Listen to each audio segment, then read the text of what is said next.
Ha ha ha! What's up? Yeah. We're back. Truck drivers. We are back.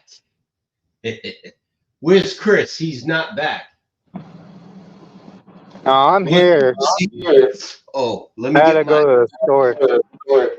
You gotta go. You gotta go. What's the name of that brew? Mickey's. You gotta go grab a tall one. Oh, my daughter needs to go there. Go get some hair conditioner. I hear you, brother. Long vacation or what? Tim, what's going on, brother? What you been up to? Oh, nothing much. Just I had a enjoyable time with the family, for Thanksgiving. Got my daughters. This was first year. My daughters are 16 and 15, and it was nice to have them for the first year ever. Oh man, that's cool, brother. That is cool. Do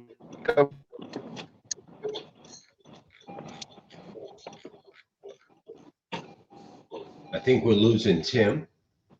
Hey, RJ. hold on. oh, Wait, Tim is back. so did you catch Alex's video yesterday? I believe it was yesterday about the clearinghouse. I did see the video. I did not look at it, but I did see the video. Maybe you Well, can take Yeah, a I look seen at the it, article. and maybe you can decipher it for me, because I'm trying to understand what he was actually talking about. With this prohibiting drivers. I thought the clearinghouse already did that. And so I believe there's something there that I'm missing with implementing a new rule or something. So maybe you can watch it and let me know about that if you can. See what your So take is I on it. can answer that. Okay, well, go for it, Chris. So basically, what it's saying is, if you get caught with the dirty, your CDL is going to be suspended. really? Yeah. Okay. See, there's an echo, so I think it's hard. It's hard for me to hear. Yeah. Now there's an echo. Why wasn't there one before? No idea. Probably because we weren't live. Let me turn my speaker off. Who's going to talk first?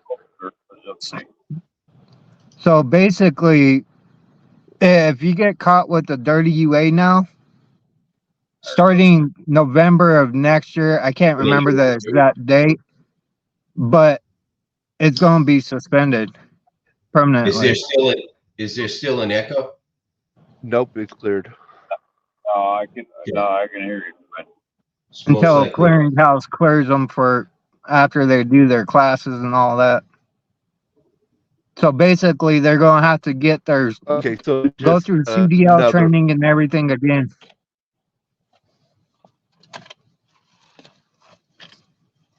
Gotcha. Okay, that makes a little bit more sense, because before, I believe it was the courts that did it all, suspended your license, and gives it back once you complete your classes. So the clearinghouse is kind of going to take over instead. Yeah. Well, so they weren't taking the CDLs away. They were only they weren't suspending them. They were still able to drive a vehicle, like their personal vehicle, just not a commercial vehicle. And now they're making it to where they suspend their CDL period until they finish their classes and clearinghouse clears them out. So basically, they got to redo the test, and I believe they got to do the training again too. Go through the training again. Can you guys tell me if we're streaming on Facebook? Because I don't think we are. No idea. Let me jump out. It and looks check. like Facebook is having some sort of issue. I don't.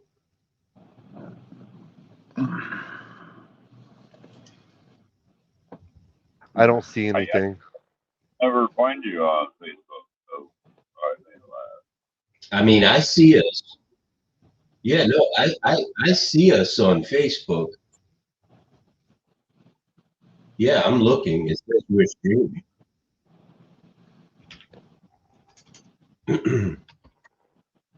I don't have my tablet with me. Yeah, but I don't see us in the group. damn it, Chris, get with the program. I didn't see I it didn't either. bring my daughter to the store. Weird. So I guess we're not live then, huh? No, we're live. We're live on Twitter. No. We are. We're live on Twitter. We're live on Twitch. We're live on a few different places. I just don't see us. And hold on a second. Yeah, no, we're live. It's just weird. I even put a post in here. Look at that. I just did that. It's weird. I keep refreshing the screen, but I don't see the show on Facebook. Weird. In any case,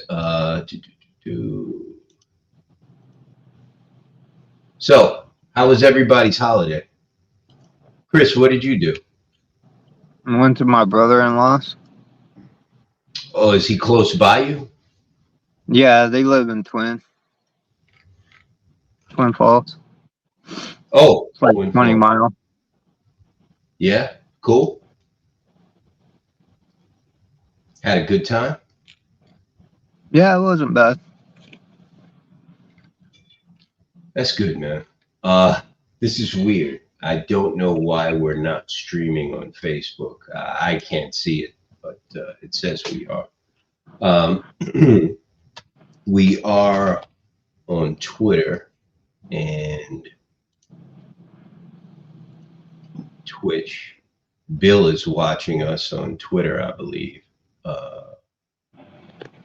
In any case, hopefully Jessica will be here soon. We're going to have Jessica Dotson from the NOAA fuel card and fuel card program. She is supposed to be here today, and she's going to be talking about, the fuel card and all of the different services that are available with that fuel card. Jessica will be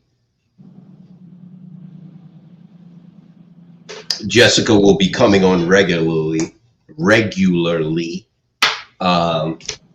to talk about all of the services and perks with the fuel card. I'm still showing that this StreamYard is a mess. It really is. It's like one problem after the other. It started off good and now it's just crap, man. I don't know what to say. It's just, there goes Jessica. And this is horrible because we're not streaming on Facebook.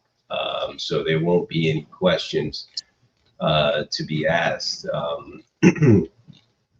This is just disgusting. Let me bring Jessica in, all right? Maybe I can record this and bring it on later. But I'm going to bring Jessica in and we'll put it in later. Hey, Jessica, how you doing? I'm good. How are you guys doing? I'm doing fine. We got Tim here and Chris. I think you might know Chris. He's the complainer. He's the one who got that rep at your company fired. Hey, no worries. Hey, bring on the problems. We'll bring on the solutions. Great to meet you guys. I feel like I already know you. I watch you guys all the time on your recorded sessions, so I kind of already have the vibe. Already know your guys' personalities. Now you guys know mine, right? And that's Tim Wilkerson. He's out in California. Tim, do you have the NOAA fuel card?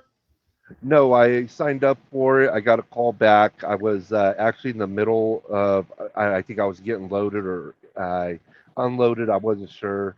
I asked them to call me back, and I think it was like an hour. I told them, and then I didn't get a phone call back. Well, here's your call back, Tim. What do we need to do? Yeah. I mean, you give me a call. I mean, either way, I kind of put it off on the back burner myself, and it just, I need to reapply or get in contact because I did ask him if he can send me over the applications for it also, and he said he was going to do that, but I'd never received that either before I hung up with them. That way if I need help with the application, so he can call me back and he can walk me through it or do whatever he needed to do. Do you remember who you talked to, Tim? I don't remember. This was probably, I would say, a couple months ago. Yeah, what would be the phone number that you would have put on file with us? Because I can look all your information up and get somebody in contact with you first thing in the morning. Yeah, it's 209-331 0575. Perfect. Yeah, I'll get right on top of that in the morning. We'll have somebody get a hold of you and get your application taken care of for you. Sounds good. Thank you. I appreciate it. So, Jessica, I want to let you know that we are streaming live on Twitter, and we're streaming live on Twitch. My system says that we're streaming live on Facebook, but I don't see the stream. So we're not going to get any questions from any members from the group until later, because I'm going to have to repost this recording in the Facebook group later. We've been having some technical issues with StreamYard, our streaming service. So unfortunately, we were live on Twitter, on Facebook earlier, but I don't see the broadcast in the Facebook group. So none of the members in the Facebook group will be able to ask questions because we're not live. I don't see it. So, hey, we can do another show whenever you're ready to go live. I can jump on again. No big deal at all. Yeah, next time you come on, hopefully you'll come on regularly. So we'll that I've jumped in the pool, I'm gonna be an active swimmer. Yeah. So Jessica, you want to just take the floor and explain the NOAA fuel card and what the perks are and how people can get it, and what all the different services are, like the tire program, the 24/7 roadside, just explain to people how the card works. Yeah. So our fuel card is it's actually got probably, I hate to say this live out loud recorded, but we do have the broadest discount network out there. We also have added the Ambest network to our platform. So anybody that has the NOAA fuel card will not only get our already 1,500 location discount opportunities, but we've just now added an additional 425 sites. If anybody knows about the Ambest network, it's basically a club for merchants. And so it's hosted for all of the independent truck stops out there.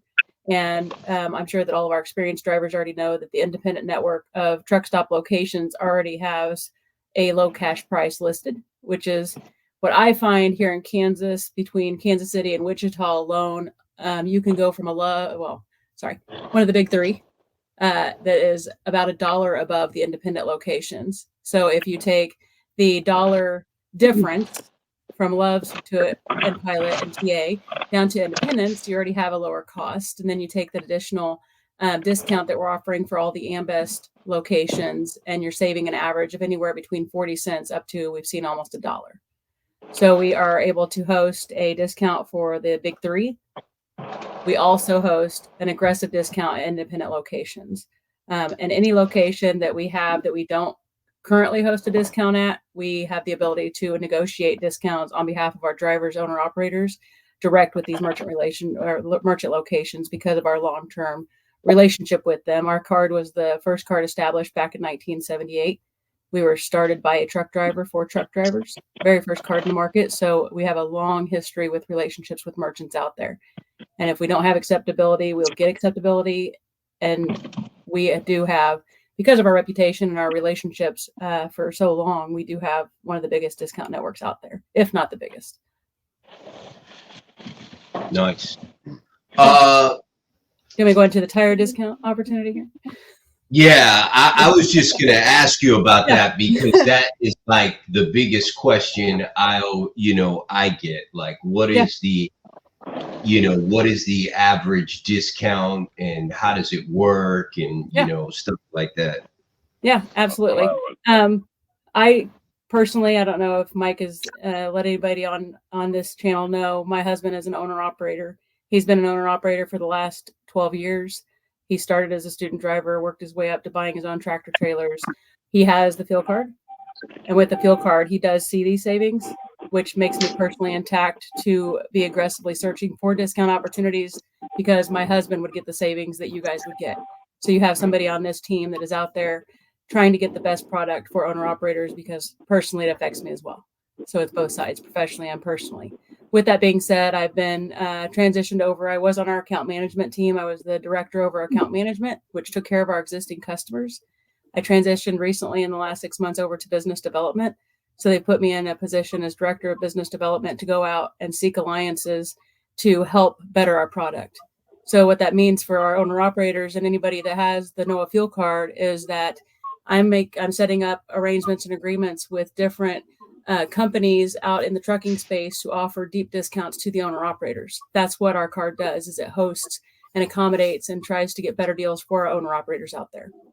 So I have recently been able to acquire a aggressive discount opportunity with tires. And whenever I say that I set these alliances up and I go out and I try to find channels to help save our owner operators, I do ask those important questions on, is this real or not? So I challenged it. Whenever they opened up the opportunity, I test it with my husband, and my husband is a tough cookie out there. He definitely challenges every opportunity. He thinks that he always has the best deal direct with different businesses. And so we actually downloaded the app. We actually applied for tires. He personally likes Jokes. He gets Yokohama tires. And he typically, whenever he puts a full set on his truck, he typically spends between $5,000 and $8,000. When we put in the tires that he needed, the exact size he needed, we were going to only spend $2,500. That is a deep discount, the best we've seen so far.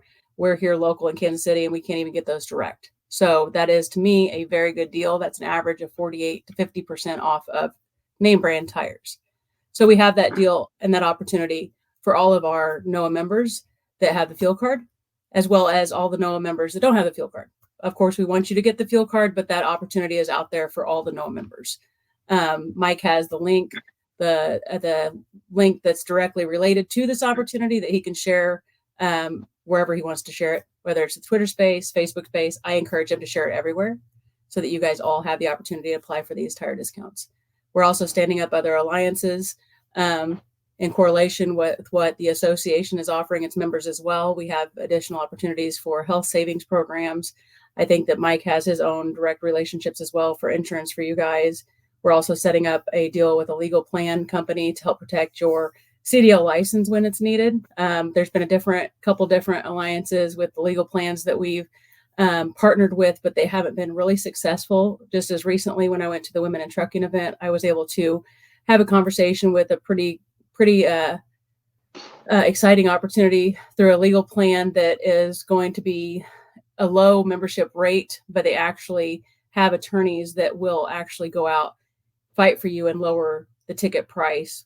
We personally had applied for one of the associations with the legal plans, and they really weren't able to fight for us. The attorney that they said would go out and get the ticket taken care of really didn't. And so we don't have that partnership anymore, but we do have another legal service that's coming on board with us that has promised great deals for any of our members as well. So I'm excited to be able to announce that when it kind of stands up and comes to fruition. We also are working on some other aggressive direct discount deals with Bridgestone and Goodyear. Also Great Dane Trailers Don't know if any owner operators are in the market to buy trailers or lease trailers, and Great Dane is willing to offer almost half price off of trailer deals for our members as well. So great things coming down the line, and hopefully we can get those signed off on, and all the NOAA members will be able to take advantage of any partners that we stand up to offer savings for our owner operators out there. Wow. Trailers too? Yep. New or used or both? Both. That's actually not bad. I'd like to keep that one on the down low. Yeah, I told you to come to Woodland Trucking with me, Mike. I could have had you right on my coattail. Great opportunity is out there. You just have to. What do they say? It's not what you know till you know, right? Right. So I have given out that link for the tire discounts to a few people, separately, but I have not posted the link. I don't think I posted the link in the group or any place else. Be very honest with you, I've just been a little busy. Well, Mike, me and you also talked about me jumping online with you and helping you through some of those marketing channels as well. So we just need to be committed to each other to jump on together and get that knocked out. You guys hear it? He's shaking his head. Yes, he's committing to it. We're going to get it out there.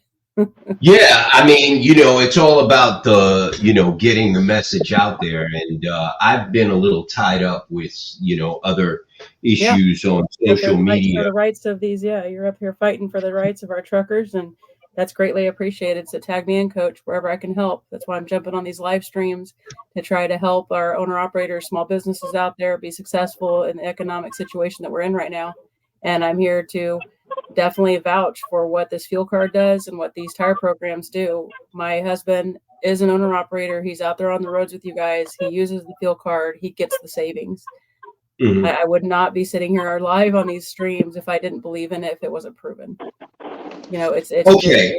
A lot of fuel cards out there promise things, right? They sit there and they preach and they promise savings. I don't know. I'm sorry to interrupt, but I have no idea what's going on right now. But this is streaming on Facebook, but it looks like only some people can find it. I myself can't, because someone is watching this right now and they are asking a question for you, Jessica. I don't know why I can't see this, but people are watching. So I see that question. How do you manage such deep discounts? Great job, ladies and gentlemen. So I can go ahead and run into this question. The way you manage deep discounts is between those merchant relationships and those, having a long-term relationship with different merchants and the economy the way it is. You're able to connect with people that know things and they are willing to help and they want to get that business. So you think that trucking is a competitive industry, you should see those merchants out there competing for those gallons. So it's an extremely competitive market out there trying to get the gallons. So offering these discounts to save money for these truckers, it encourages that volume at these locations. You'll see very deep discounts sometimes, and then you'll see times when you have no discount. Right now, the margins are very good when it comes to the price of fuel and the up price of fuel.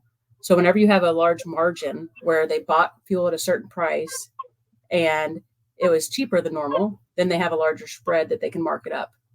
When they're offering a cost plus discount to customers to encourage them to fuel there and the revenue to be there, they're able to offer those deep discounts. And that's what's happened is they bought fuel at a very low price. And so they've been able to have a lot of room to mark it up. So they have a lot of room to mark it down to get business.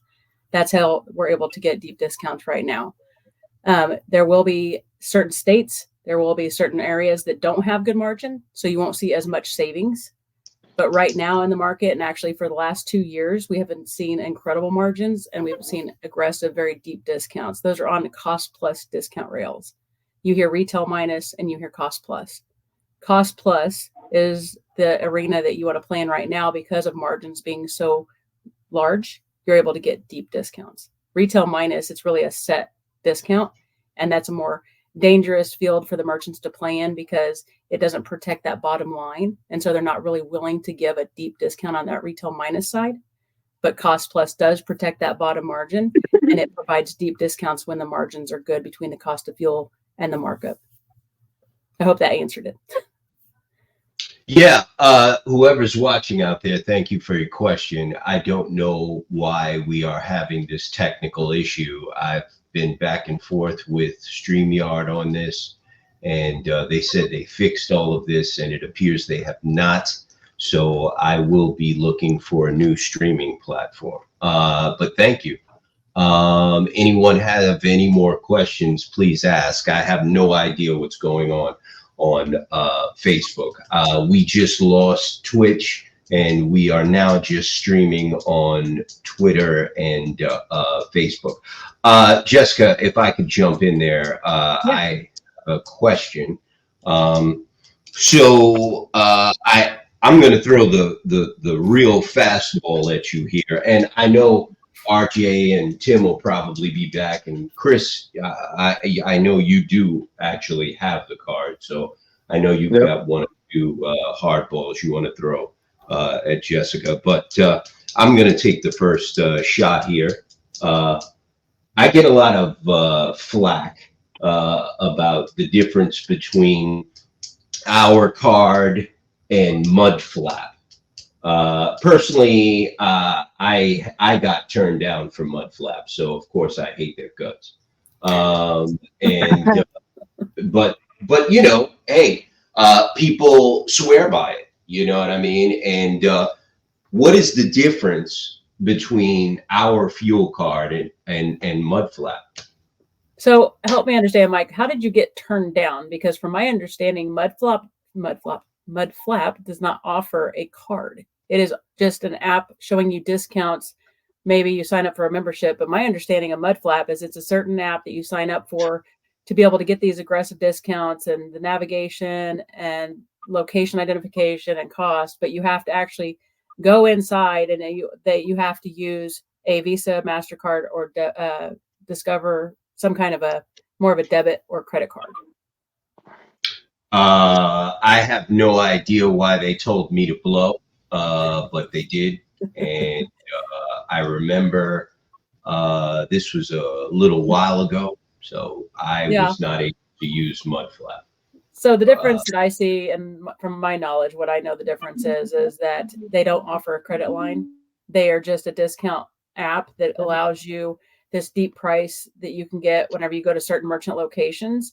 They also, from my understanding, don't offer the reporting that we do to be able to navigate through your IFTA taxes. And you're not going to be able to fuel everywhere either. Their network is a little bit smaller. These are just the things that off the top of my head I know. Our network is nationwide. We're accepted everywhere. We accommodate discounts at the big three as well as 1,500 independent locations. I don't believe they have that network either. I don't think they include the big three, but I could be wrong. So there's three things right there. There's the acceptability network, the discount network, the credit line, and then the reporting. So those are the big four that I know set us apart with Mudflap. Now, I could be wrong. Things could have changed since the last time that I applied, because we also applied. I also try to be out there in the market as the, back office person for my husband's business. I am actively seeking more aggressive deals that can beat what we have, because as a business, we want to do better. Like as in our trucking company, I want to do better. But it also gives me the intel to know, are we the most competitive in the market? And so when I'm challenged with questions like this, that's what I've experienced. That's what I know from our trucking company. Whenever I went to apply, it wasn't a credit line that I could get. It wasn't the acceptability wasn't where we needed it to be. I would have had to have a 2-card solution. And I wouldn't get the reporting that I need to file my husband's IFTA taxes. Those were the three that I know of for sure off the top whenever I went to apply and get it and just get the app, because you have to apply for a membership and get the app. I got a question. Yeah. I was just, I just been put in a situation. A water pump's going out on this truck. And there is no fuel stop, because we're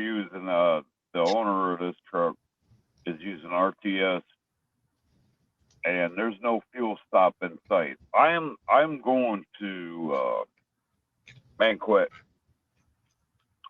Michigan. I'm in the Upper Peninsula, Michigan right now, and I told him he's gonna send me money because there's no fuel stops for 120 miles.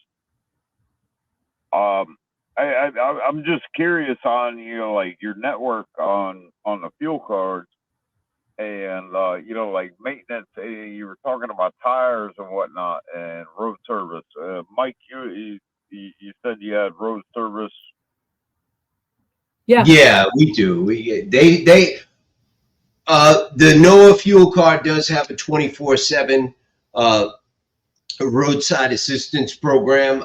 Jessica could probably speak on that. I just browsed through it. I actually just recently found out about it, but Jessica, I don't know if she wants to talk about that. Go Sure. ahead. So the NOAA fuel card, you have cash availability whenever you have our fuel card. It's 15% cash availability on your credit line. There are situations where you may need more than the 15% of your credit line. And with, verification of what you're needing that money for, it runs through our underwriting side. And most of the time that gets approved for you. Acceptability of our card and our product at truck stops, at service centers, for tow services, for tire centers, it's dependent on the merchant. Whenever I say merchant, that's not just a truck stop for fuel. That's also their service centers. That's also for the roadside assistance. We do have a deal with TA Petro where they do offer their roadside assistance, and our card and our check product is accepted with them. And they are universally located. There's roadside assistant programs, from what I understand, nationwide. If you were to come into a situation where you needed to call a tow truck or you needed to take your truck to a shop, all that you would need to do is ask them, do you accept the NOAA is our brand on our product, but our home product is multi-service fuel card. So you would want to ask if they accept the product, the money product, or the card. And as long as they accept the money product, which is an InstaMoney check, it's comparable to a T-check, then you could utilize your credit line for those repairs and for tires. But through the TA Petro program, they do have roadside service. That is one of our partners, and they do have that. They do have the acceptability of our product at those locations and for the roadside assistance. All right. Yeah. I mean, because I'm getting into a situation where I'm getting out of somebody else's truck and I'm buying my own shit. So good job. I need to know all the real deal because you know what, Mike? I'm jumping. I'm going head first. What'd you say? I'm sorry, I didn't catch that. What'd you say? Huh? Wait, did you ask me a question or something? No. I can't hear, man, because Chris keeps complaining about my speaker, so I gotta use this little speaker here. I can't hear. I wasn't the one that brought it up. Tim was the one that brought it up. It started echoing when we went to live. I don't know why. We were fine, and then all of a sudden I clicked the live button, and now all of a sudden everybody can't hear. We got reverb. Give him a minute, RJ. He'll be able to speak in just a second. Can't hear. Give him a minute. Did you ask me a question? I heard something. It sounded like Mike. I'm sorry. No, man. I was just saying, like I'm fixing to go head in on everything because I'm tired of driving for other people, and you know what I'm talking about $100,000 and jumping in and just doing it because I've been doing the numbers and everything works out pretty good, but I'm just I'm a little apprehensive. What are your guys' thoughts about leasing trucks? I'm not leasing. I'm gonna buy it's not worth it right now. Yeah. I mean the rates right now to leasing is bad because the point right now is to keep your expenses down. So with the rates being where they are right now, it makes no sense. I would wait. I would wait at least till the first quarter of 2024. And plus, Listen, they're going to be lowering interest rates next year. So I would I am not leasing a truck. Nah, he's talking about buying his own truck. RJ's been driving for other people for a long time. He's very experienced. He needs to have his own rig. He needs No, his own. I was just asking if the price for leasing a truck is way more expensive than the loan on a new truck. I would definitely not touch new equipment right now. It's about the same. I ain't gonna buy my own rig. I ain't gonna buy my own rig. I ain't gonna buy my own trailer.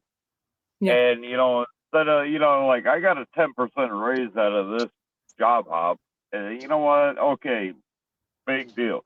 But now I'm sitting here with a freaking a water pump that's freaking broke. It's spewing fluid, and and it's not my truck, and he's not going to pay me to fix it. So I don't know, man. Struggle is real. Yeah, my husband, he bought his first two trucks he bought from the person that he was leased on to. And then this last truck he bought it on his own. And I always was curious because I've never been in a leasing situation, but clearly there's some kind of success behind those companies because they're doing it every day. But my husband, whenever he bought his truck, he has really good credit. He's done a really good job with his business, so his payment was low. But I just didn't know across the board if the payment on buying a truck and then having to maintain those repairs was a better route to go than leasing a truck and having the leasing company manage the repairs on those trucks. Yeah. Personally, I think if your husband has the experience he has, there are some really, really good deals in the secondhand market right now. Yeah. You can get an excellent. Oh, he's not buying any more trucks, Mike. He's not buying any more trucks. We got enough. We don't need any more. Yeah. I was just curious, just for our audience out there and for customers we talk to, if it's better to lease or to buy right now. I already got a line on an F550. I already got a line on an F550. No bid on it, and it's $60,000 out the door. I mean, it is a 2022 F550, less than freaking 60,000 miles on it. Nice. Jessica. Yeah. And I'm like, you know what? I think I gotta take that shit. So I don't know. That's why I'm just exploring options. You know, I mean, Mike, I've known you for a bit. Chris, I've known you for a bit.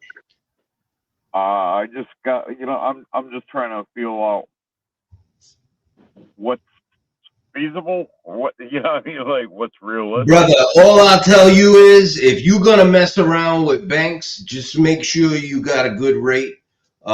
Nothing that's going to break you in half every month, and make sure you got good insurance that's reasonable, because with rates being a question mark right now, my suggestion is no. But if you're going to do it, make sure that the payments are very low, because that's really it, bro. Rates are shit right now. The interest rates is what's going to kill you right now. Yeah, the interest rates are way too high right now. That bank don't give a shit about your personal problems. They want their fucking money, and that's that. So that's exactly make sure you're getting the best deal ever in the history of anyone ever signing a lease agreement, because there is no money out here right now, and you're going to be dealing with that, bro. And it's a nightmare. I've dealt with it, and I don't want to ever do that again, bro. Ever in my life. Anything I do is going to be a cash deal, bro. Ain't gonna be no. Then if you're gonna do it. I'll tell you, I'll buy a truck with missing hood, no rear wheels. That shit could be on cinder blocks. As long as the engine turns over, I'll buy it. I will never buy a truck through no bank, bro. Ever, never again. I will never, ever do it again. I don't care. I'll take a truck with no windows, no seats. I don't care. I'll go to the junkyard, get seats, put windows in it, put new wheels on it. I don't care. I am not buying no trucks from no more banks because this business is one big question mark. And the bank don't care about your personal problems. Trust me. Yeah. Because, you know, I mean, like with fuel card and everything, I got to get signed up on all everything. Yeah. Okay. Yes. I'm sorry, Mike. I ain't a paid member yet.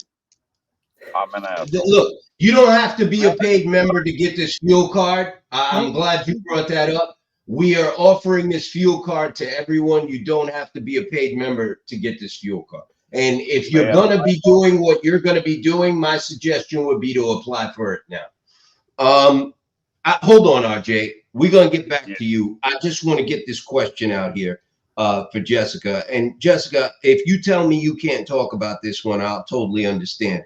But every day, I believe we get an email for fuel alerts. Do you know what I'm talking about here? Can we talk? We can talk about it. So go ahead and say what you're talking about. Yeah, I want to talk about that email, right? You know, because Chris, do you get that email, that fuel alert email? I was going to bring that up because I've called in 3 times because I have not been getting it. Well, I know people have been getting it, and they have been asking me questions about it, and they've been actually very happy with it. They've been like, yo, man, this thing is cool. I can find out where I can get the best discounts wherever I'm going or where I'm at right now. I get this cool email every morning, first thing in the morning, and it tells me where to go to get the best discount. Can you talk about it? Because I personally, I look at it every day, and I don't even have trucks on the road. And I'm like, I wonder where the cheapest fuel is right now. And I click on it. I get the email every morning. Can you talk about that, Jessica? Oh, I'm sure I can. Yeah, just how I talk about it is probably the most important question. So just to clarify, that is an email you get from our business on where you can save money. Yes, I think I know what you're talking about. So that email is being sent out with our new Ambest deal that we got, along with all of our other merchant partners that offer discounts. We're able to run a list of where you're going to see the most savings right now. That's kind of along the lines of what I was talking about with these cost plus deals and the margins. So yes, those email alerts do get sent out to any of our existing customers to show where you can go and save money. This is a option for all of our members right now. What we're transitioning to is our new mobile app in the first quarter of next year. We're launching our brand new mobile app that will at that point then be able to identify where you can go and save the most money on a map. So it's going to be a fuel planner app. I've been a part of this design and modeling since we first agreed to go ahead and set this up and to have our engineering team work on this.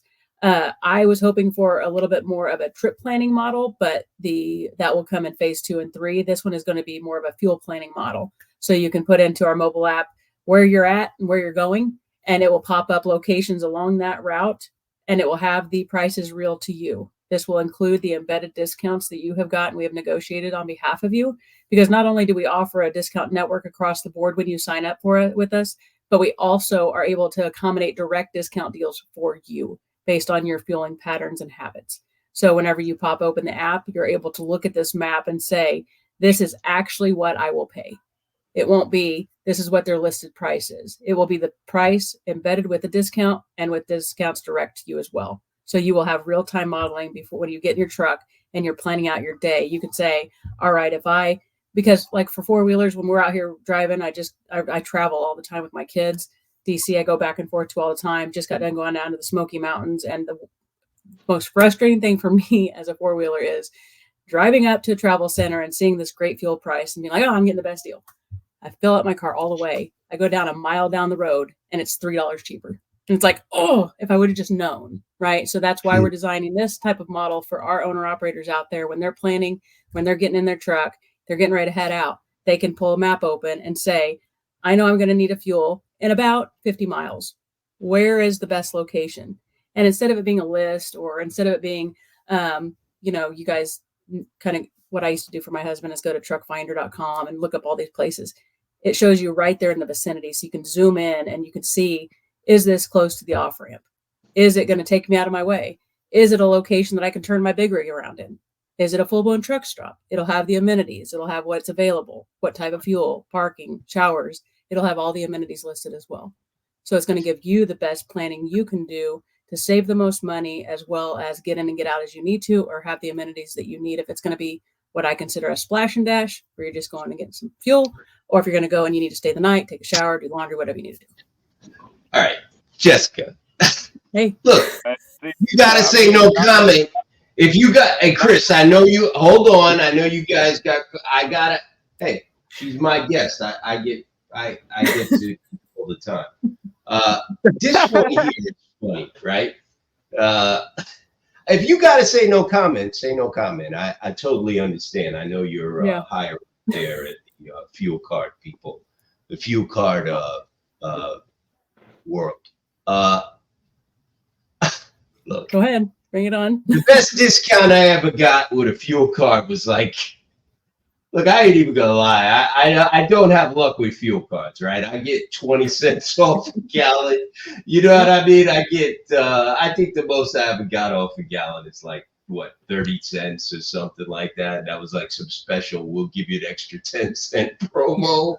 I don't get good discount.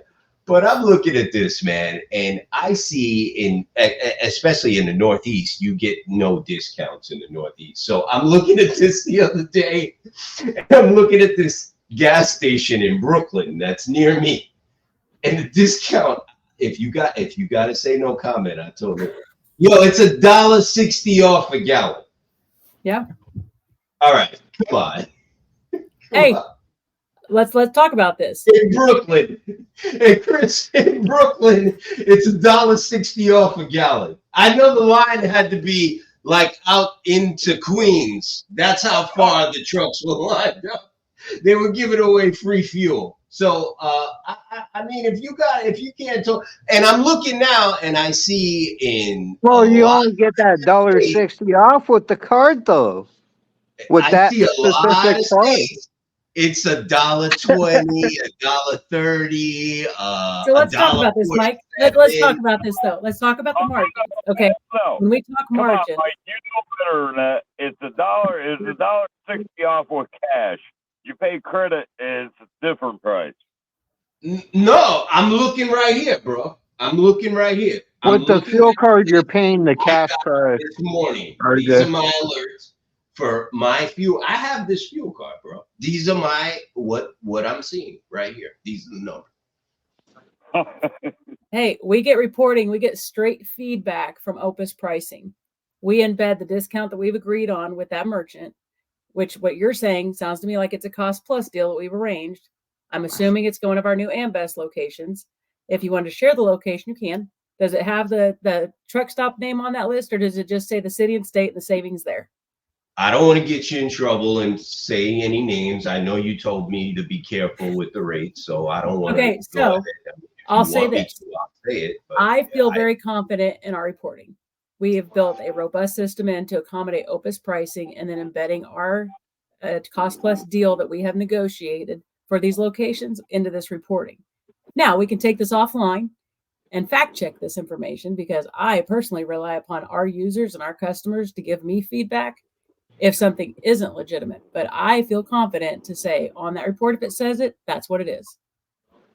I'm looking across the country, and I can tell you that I can't find one location. Well, there are some locations here that should just not even do anything. I don't even understand why. We'll talk about that later. Some of these Petros, but I don't. Someone asked me today, what is the average? And I couldn't give them an answer, but I could see here that most of this is at almost $1 off, or 80 cents off per gallon, or in that range. I don't see much here lower than 50 or 40 cents off a gallon. And that is what we're seeing right now. That's what I was explaining with our margins like they are right now, with the cost of fuel bought being so low. Look, he's showing us a receipt. I bet you he's showing average savings right now. or just take I could use this.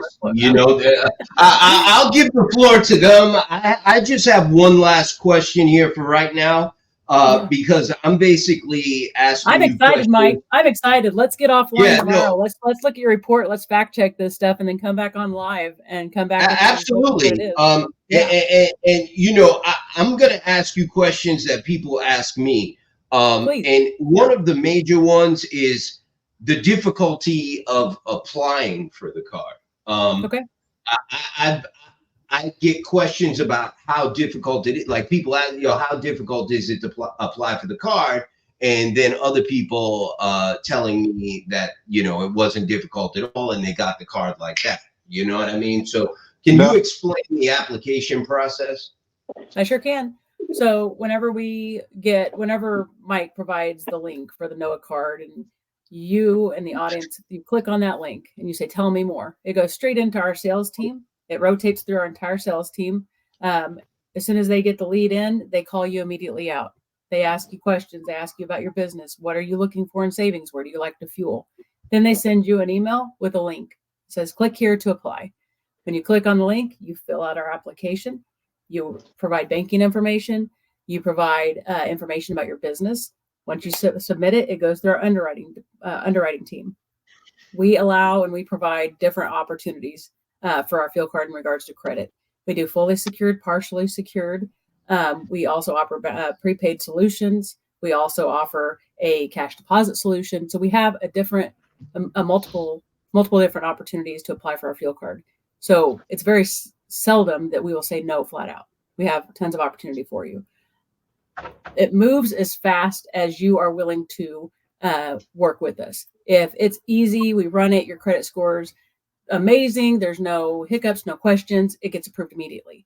If we need to say, hey, you know, we don't have enough history here on your business, can you send us bank statements, or we need a certain document, or you forgot to add a voided check, or whatever, if there's missing anything, then it's going to be dependent on how fast you can get it back to us. But our team wants to move fast. Our team is dependent on getting these applications through and getting you fueling. We are going to move as fast as you will let us move. So if there's any delay, from what I've found, because I've gotten some feedback from Mike, what I've found that it's just that we are waiting on documents from you guys. Jessica, I have another question there. Chris, I'm sorry, bro. I know you want to jump in. No. Hey, Chris, while I'm asking this question, can you get your fuel card? Because I haven't picked it up yet from my other office. They're sitting there. Can you put it on the screen and let people see it? But if you can cover your number. Cover your number, please. Heck no, I'm writing that thing down. Hang on. Yeah. Damn it. I thought I had it covered. Yeah, that's a nice card, man. It's shiny. I like that That's card. because I haven't used it, but. Oh, come on, Chris. Get to using it. Swipe away. Hey, my card's parked because of race. You feel special when you use that card? You like that black card? That is a nice card, man. I gotta pick mine up at the office. They're sitting there. I thought I had them here, but I don't. Jessica. Wait, Mike. Jessica, don't take it personal. I've got my truck parked right now because of rates. It's been parked. I understand. I feel it, Chris. My husband's, you know, he's lucky enough right now. He runs containers out of Kansas City, and he has a pretty dedicated, consistent lane that he runs north and south. But he's kind of the same way. If it's not making money to pay for the operational expenses, he won't move. And he's a couple for the last 2 or 3 months, for the first time since he's been driving, he's had to make a decision just to sit still. Yep. So I get it. That's exactly where I'm at. Those containers. Yeah, I respect it. I mean, if it doesn't make sense for you to move that truck, hey, best choice is to sit still. Jessica, I'm sorry. Chris, you're going to take the mic, bro. I just got to get these important ones out here for her. Jessica, we've had questions about the request for banking information. Can you expand on that a little bit for anyone who's going to be watching this and may be interested in applying for this card? Yeah. So whenever we are asking for bank statements, that's just because either your credit score is too low, your business isn't old enough, there's not enough history for us to determine a credit line. So when we ask for bank statements, what we're wanting to see is transactional data to show that you're a legitimate business and that you do have that money flow in your operational expenses to be able to cover a bill if we were to supply you with a credit line. Got it. We also, I do want to speak about one thing on this call that it alarmed a lot of users when they first started applying with us. We do use a product called Plaid. Plaid, whenever people are asked to share log in there with their bank information, I want to make sure that the audience is aware we don't have access to that information. When it's asking for you to log in with your bank information, it is a third party. We don't see that. Plaid is safe. Yeah, thank you, Jennifer. Yes, Plaid is very safe. I love that. Nice to meet you, Jennifer. I didn't have a problem with it. It asked to link. It asked to link my account. I said, okay, no problem. My husband says you don't get to look at my bank account. That's my business. That's not yours, right? So he was very reluctant. But what I wanted to make sure that the audience is aware of is that it's actually better for you to supply your bank information and connect to Plaid than to send us live documents in to have on file with us. It's protecting your information from humans that might touch it here, might get in the wrong hands, whatever. Go ahead. And you don't have to worry about Shreddit coming to get it and read the numbers off of it and everything else. There's a couple of different third parties out there that do that. There's Plaid, there's Trusty, there's a couple of them. But yes, Plaid is safe. Oh, love that. Jessica, do you know Jennifer? No, we're like besties already. Yeah, well, let me tell you, I know you guys all. I'm a stalker behind the curtains watching you on your video recordings on your Facebook Live recorded sessions. Yay. I've done my research, per se. So I feel like I know all of them. Do you ever get to the point where, like, wow, they cuss so much? Okay, so I'm married to a truck driver. Right. I also have a son that's been in the Navy. My dad, my uncle were both part of the union carpenters, so I'm kind of groomed for this. Oh yeah, you're definitely top side material then. Yeah, I've been trying to watch my language. I had a meeting with the White House recently, so I've been trying to watch the F words and the S words. And I was going to say, don't start being special because Jessica's here. I've always been around. You didn't act different with me here. Yeah, don't hide it now. You know, it's amazing. It's amazing all of the complaints I get about us cursing. Like, is that your biggest problem in life? You got a great life. If me saying I never have a problem with you cussing. Your only issue, like, damn, you got a good life. Hey, you know, Jennifer, I'm going to come to you. You come to me because I know you have I know you have some input here, but just hold on. I want to go back to Chris for a second because he actually uses this card, and we had an issue one time. Chris had a blowout. Was that the issue, Chris? You had a blowout, and I had a tire blowout on the trailer. And you left your card home or something like that, and you were trying to buy a tire or something. Talk about that, Chris. So that was pretty much a misunderstanding with the whole new situation with us just coming on and them thinking that we had to put it onto the card or the Insta money. Yeah, Insta Money check. But actually, it's a separate app that you just go under. You can use any card that you want. But if you do want to put it on the fuel card, you do have to have the fuel card or the Instant Money check. And when I talked to the customer service, they didn't realize that. So it's just new people being in that was coming in, just didn't know about it. That was the issue? Yep. I mean, from my understanding, you didn't have the card, so it was your fault. Yeah, I didn't have the card. But customer service was saying that in order for me to get the discount, I had to have the card or the checks. Right. One of the two. And I want Jessica to talk. But that's not the case. I want Jessica to talk about this because we just ran into a situation where it's crazy out there, bro. And I want everybody to know about this one, no matter what fuel card you use. This was insane. The skimming, is that what it's called, Jessica? Skimming with the thing. You want to talk about that? Because I think it's important for you to explain it, because I really don't understand how it works. So if you can tell people about that and how to beware. Yeah. So with fuel cards, with truck stops, in the merchant space period, whether it's retailer, whether it's a gas station, truck stop, online, we all know that fraud is real, right? So it's not any different when it comes to a fuel card. The only difference with fuel cards is that it's been pretty steady and consistent with fraud over the years. Last year into this year, they saw a 700% increase in skimming.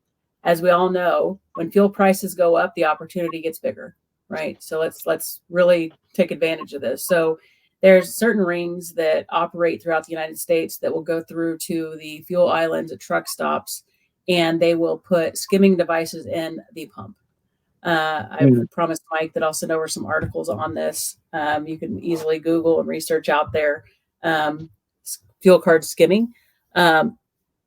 So what happens whenever they put the skimming device in is they will take advantage of when a big rig pulls up to the front island. You have your fuel island, you have your fuel desk. You have a big rig in the very first lane. You can't see the rest of the lanes. So these skimmers, these fraudsters will come through and they'll put in a device into the machine that will read the numbers and the codes off of your cards. So you put it in, it's going to capture that data. And as soon as you take it out and you leave, then the next person can come in and they can translate that data and print cards and use your fuel card numbers.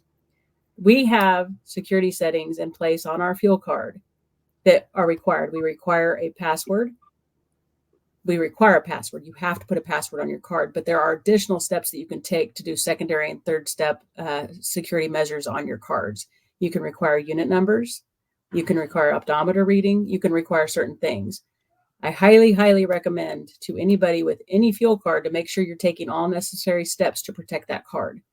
An additional step that you can take to protect your card from fuel fraud is at the big three. If you're going to fuel at the big three, most of them have an app to their truck stop. You can add our card onto their app and use their app to pay for your fuel. That way you're not even putting your card in the machine.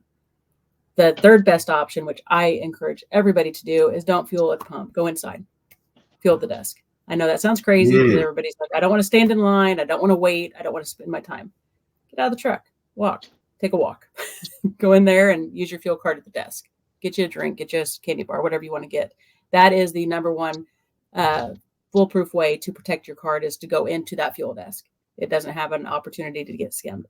Merchants out there, truck stops are doing their best to prevent fraud. They are doing certain security measures to protect their pumps.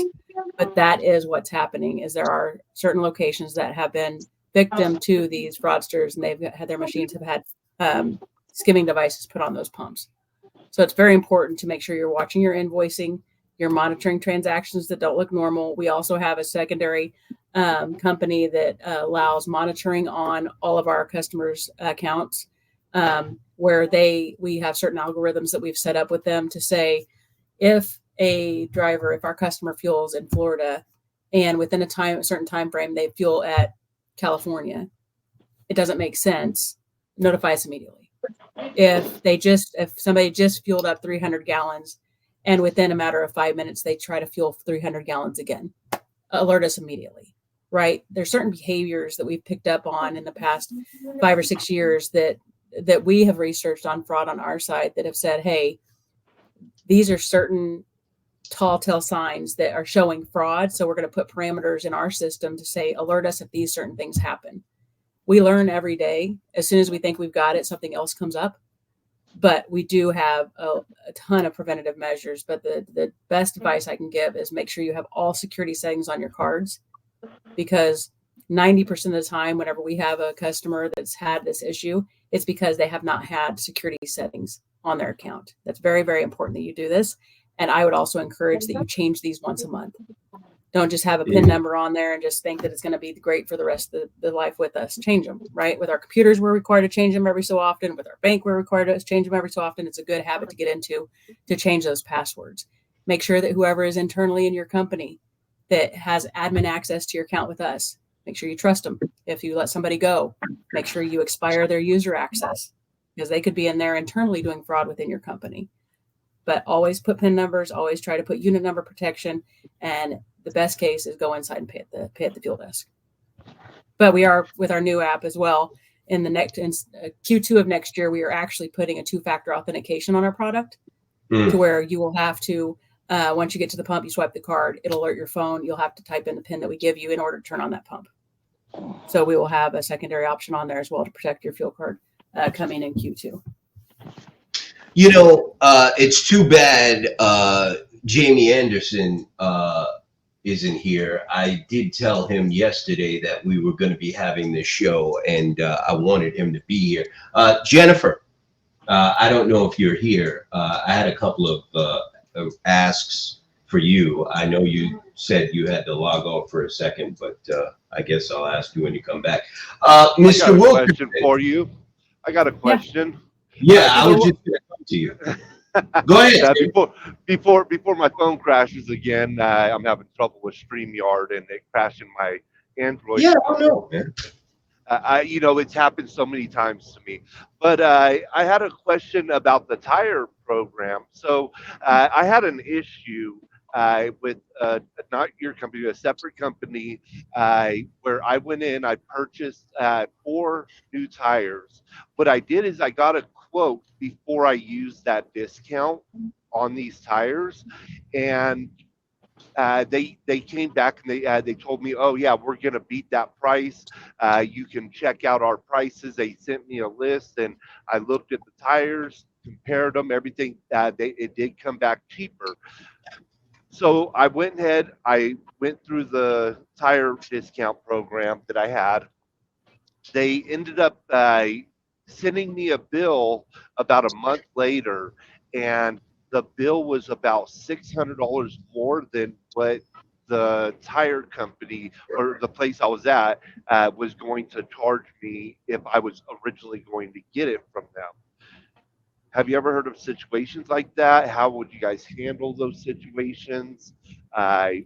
Is it out of your guys' hands, or is it something you guys can take care of? Because I also, I'll clarify, I did send in the quote that I received from the tire company. I emailed that to them when I got the bill to show them, like, why would I have used you guys if I did, if I would have known these prices? I would have just went directly with the merchant. Is that the tire program that we offer, Tim? No, it's not your guys' tire program, discount program. With our tire program, if you were to have used our tire program that we're offering, we have a direct relationship with them, and I can almost guarantee that if you were to have sent that invoice showing that you could have saved money direct, and the deal that they had promised you wasn't better, they would reimburse you for that money. Yeah, they would Jamie, honor the discount they quoted savings on that. I also know that one of the tips that I've received from our tire program is that if you are going to use this discount for a location, what you want to do is you want to ask them if they have the tire available first before you say, I have a discount for these tires. Because some of the times what they're finding is that you say, I want this tire and I have a discount. They'll be like, oh, we don't have that tire. Sorry. Right. But if you go in there and you say, I need these tires, they say, yep, we've got them. You say, great, I have this discount. I would like to apply to those, so that they'll honor the discount and they have them available at that time. But the company that we go through, if there was ever a circumstance where they quoted you a certain amount on a tire and it was going to be less than what that tire location had offered, and then you got overbilled, they would absolutely be willing to compensate you for that difference. Okay, yeah, because what I ended up having to do is send over that quote to them. They tried arguing it with me, and I was like, look, it's there, black and white. There's really no argument or convincing me that they must have left something out or whatever. And so I ended up having to contact my bank, and I told them, I was like, I'm not paying you guys this money. And so what I did is I had to go in and do a chargeback for that roughly $600. And I paid them what I originally would have paid the merchant. for those tires. And of course, they didn't like that, but there was really nothing they can actually do with me doing that chargeback. They've called me trying to get me to give them the money back, but I've told them, like, look, you guys probably paid them the amount that I was going to pay them, and so you guys aren't out that money. I feel like I was the one that was getting screwed in that whole deal, and so that's kind of why I did that. So I just I'm weary about these discount programs and things like this nature because of these reasons. Yeah. The good thing about our go ahead, sorry, Chris. I can actually back up our discount. I've used it. You used the tire discount, Chris? Yeah, when I got home. When I got home from well, it saved me $100 off of a local tire shop, but I know I would have paid $200-300 more at the TA Petro, Loves, wherever. I know it would have been $200-300 extra. Is there a labor discount for tires? Let's say I have Yeah, I got the link. I'm gonna post it. It's like, I'll be honest with you, man. We've got a crazy insurance program. We've got this fuel card program. We've got discounts on trailers. We've got people like Jennifer that attack people to make sure you get paid. Now we've got a tire program that saves you like 53% on tires. And it's like, people just, what can you do? It's like so I post this stuff all day long in the group. What do you want me to do? Well, Mike, so my question was, though, is, because I might not want to, jump on there or something. I'm just trying to find out, if I have a spare tire on my truck, would there be a discount on the rate to have the shop just install my spare tire? We do have a discount opportunity we have a program with TA Petro where you can get discounts off services as well. Okay. Is that the nationwide preventative maintenance program, Jessica? No. Okay. It's a direct deal that we have with TA Petro. Whenever you go into any TA Petro service center, all you have to do is provide them with your DOT number or your MC number, and as long as you have an account with us, if you provide your MC number or your DOT number, it links to us. And whenever they see that you are linked to us, you get special discounts for PMs, for services, for tire. We also have that program as well. Well, there you go. Nice. Tim, I will send you the link. Hold on 1 second, Chris. I know you have a comment. Do you want to go ahead, Chris? Go ahead. No, I was just saying nice. Now, can Chris share his discount with me? I'm going to send it to you, Tim. I'm going to send it to you. I promise. I wouldn't shit you, bro. Without me signing up right now, can Chris send it to me? And if I wanted to go in and use it, okay, yeah, Chris, if you can send it to Tim, that's fine. Yeah, I can send you the app. I want to go to the link. Yeah. RJ, I see you falling asleep. Don't fall asleep, RJ. Mr. Anderson, James Anderson. Listen, y'all, I'm good. I gotta bow out, man. Oh boy, he's crashing again. Lightweight. Lightweight. Yeah. What a truck driver. What a truck driver. What's up, Jamie? What's up, y'all? How y'all doing? Can y'all hear me? What, Tim? I'm chopped liver? You didn't even say hi to me. Oh, hi, Tim. Well, you disappeared. No, Tim. Too little, too late. Too little, too late. RJ, I got you, bro. You look tired, man. I know you got a lot of driving to do. Son of a bitch.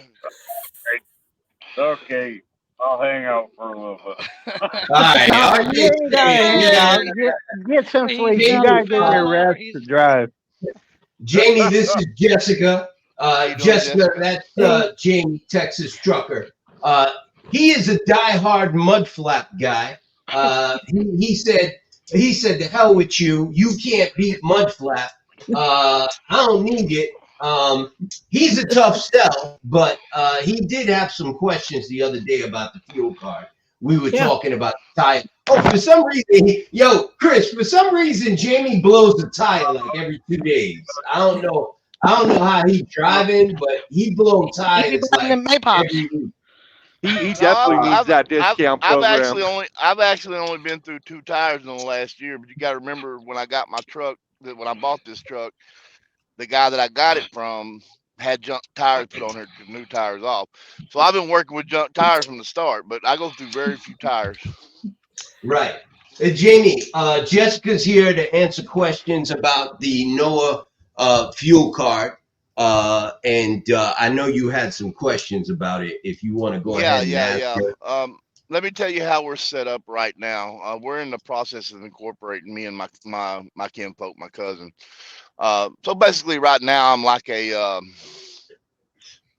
company driver, but I'm not. I own my truck, my trailer. Okay. Now here's the problem. We're incorporating because I'm the one that's got pretty good credit. My cousin doesn't have any credit. Now, me being an owner operator and actually owning my rig, but me and him's running under the authority's only in his name at this point. Would I be able to get us onto the program? Yes. So owner operators that are contracted on can absolutely apply, and I encourage them to do so. Because most of the time what happens is owner operators that are contracted on to a company think that they're locked into that company's fuel card. My husband learned that lesson very early on whenever he would contract onto somebody, and me doing the bookkeeping for him as I was reconciling out, and I was seeing all of these extra charges. And then the bottom line, we're not making any money because they have admin charges, they have tablet charges, they have tire charges, they have maintenance charges, they have fuel card charges, they have, we welcomed you into our office charge. All these extra charges, right? Well, so we start knocking those charges out. We don't do it like that. We got a bank account for the business, and then both of us got our own bank account. And what we do, I handle everything on my truck, and he handles everything on his. But the authority is under his name, under his DBA. Yep. That's the reason why we're trying to incorporate it. We just haven't had a chance to get it done yet because, like I said, I got a 720 credit score where he don't have any credit. So it kind of limits us. The way it's set up right now, all of my income shows on his, and basically right now it don't show I got no income because everything goes into his bank account, and then he sends me my money. You see what I'm saying? Yeah. So what we do is whenever you are a company driver, leased on driver, whichever it is, if you are running under someone else's authority, then all we need to get from you is a copy of your agreement on who you're contracted onto.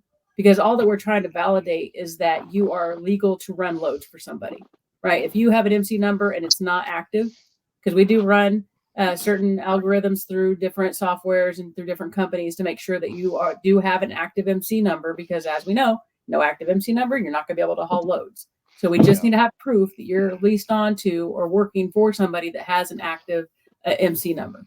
Yeah, I mean, we're all that. I'm sitting in Kansas right now. I got a tiger How are you? out You're here. close to me? I'm in Lenexa. Where are you at? Right now I'm sitting in, I just got done with another delivery. I took a 16 stop load, y'all. It pays good. 16 stops? Yeah. It better pay good. It paid good. 1,200 miles all in, 16 stops, but there's like one pallet or a half a pallet of stop. What it is a fundraiser going to schools.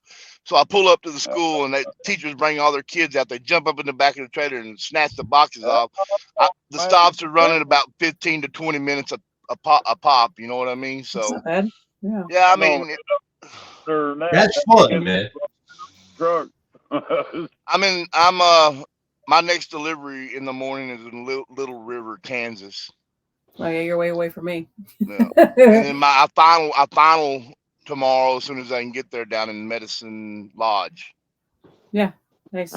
Yeah, you're way away from me. You're up there by Kansas City. That's right. I was hoping you'd stop in. We get your application filled out. Yeah, I've got a load that I do run up to Lenexa sometimes. Perfect. for when you're here.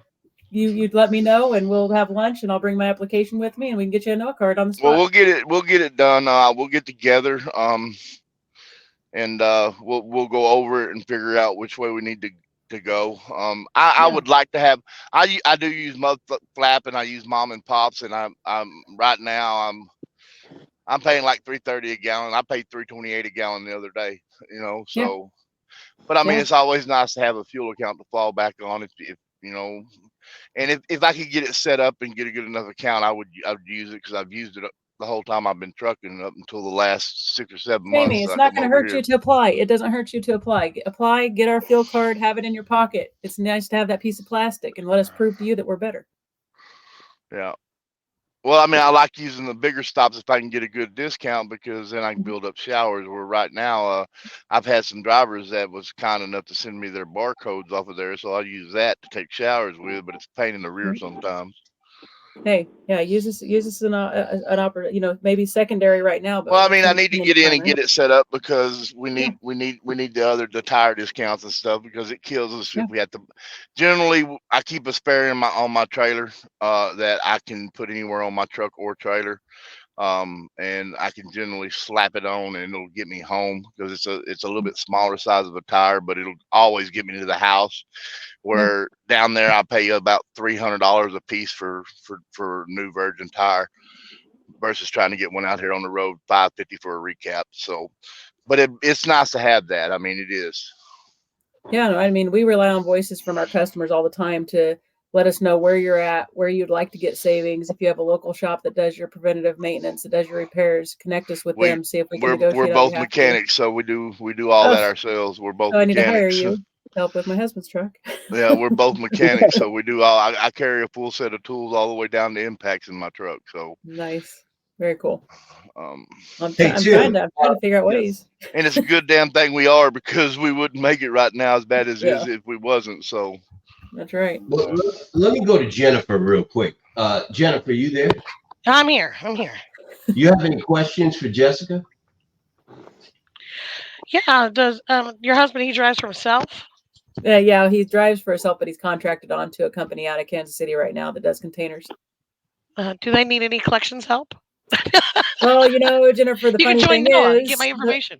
The funny thing is our company, we do use second parties sometimes for help for collections. So whenever I was just sitting here listening, and then when I listen to you on the shows, I already have my wheels spinning on we might need somebody like you for our business as a whole for multi-source. Thank you. The fuel card. So how much do you generally typically get off at the pump? Is there how does that work? I don't know. I've never used a fuel card, because I've been a driver, but we always paid cash. Yeah. So you swipe the card at the pump. It doesn't show the discount off at the pump. It reflects on your invoice from us when you get it. So average savings. Yep. So we send out lists, as Mike alluded to. We send out reports to you guys on a daily basis to show average savings in certain states. We're going to be implementing a brand new mobile application the first quarter of this coming year. Launch is going to be end of February, 1st of March. And this app will be able to do fuel planning for you. So you download this app. It has your card information on it. It has different options on the app to navigate through your fuel card account. But the biggest perk of having this app is it has a fuel planner, to where when you get in your truck and you're getting ready to go getting ready to go take a load somewhere or unload a load somewhere, you can put in your route, and along that route, it'll show you real prices on what you will pay at locations.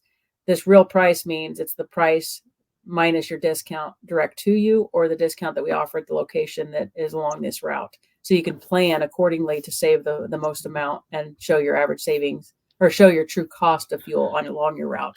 But so the I discount can put Memphis, Tennessee to Denver, Colorado, and it's going to tell me where to stop and get gas along the way. It'll show you the prices and the location, so you can choose where you want to stop. We're not going to tell you should stop here. We're going to say what the prices are along the way, so I know where to pick. So it's a lot like the NASTIC app or the Mudflap app, because the Mudflap app is the same way. I use gas. Well, I think it's going to be like 50,000 times better, but that's just my assumption. So with our app, as you know, it's, savings isn't the only thing that you're looking for. You're looking for what amenities do they have? How close to the highway is it? How, is there enough turn space in their parking lot? Because a lot of these apps will show you, oh, there's this great location here. And if it's an independent, sometimes they only have one fuel island. Yeah. Does it happen to tell you how many spaces are available to park at these truck stops? We're working on doing that, but that's going to be based on the communication that the merchant wants to send to us. Because we're very dependent on however much data the merchant wants to share with us is what our mobile app will be dependent on, because we can't Skyview in real time and say, oh, looks like there's 5 spots, right? Because a lot of these spots have reserved parking. So that would be doing a disservice to our customers, saying we show there's 10 spots, but 5 of those could be reserved. We're dependent on the merchant to deliver that data to us. We will say this truck stop has 50 parking spots. We just won't be able to say right now there's X amount available.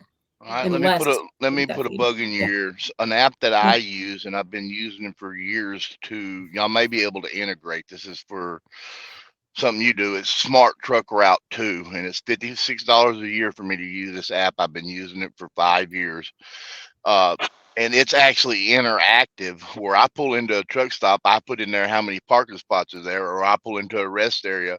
So if I'm going down the road and I click on the truck stop, it'll tell me if there's parking available there by people that's already there using the app. And when it was last updated, right? It's really good. It does weigh stations. It tells you if the weigh station's open, when the last time it was reported. And it may be something y'all can look into, is integrating into that, because it's already got all the fuel stops on it.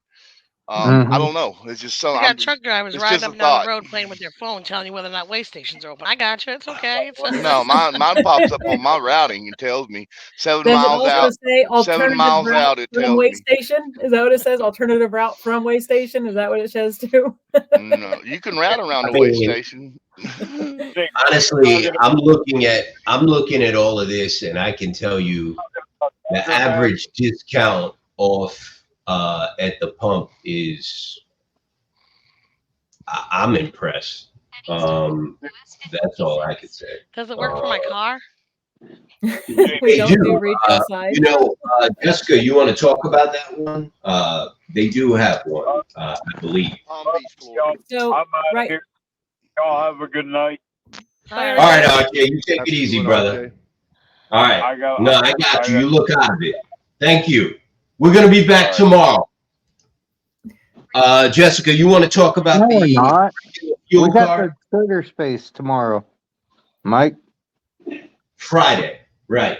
Got it. We will be back Friday. I'll try to get Jessica to come back Friday. I'll come back. This is like an addiction. Okay. You guys are a fun group.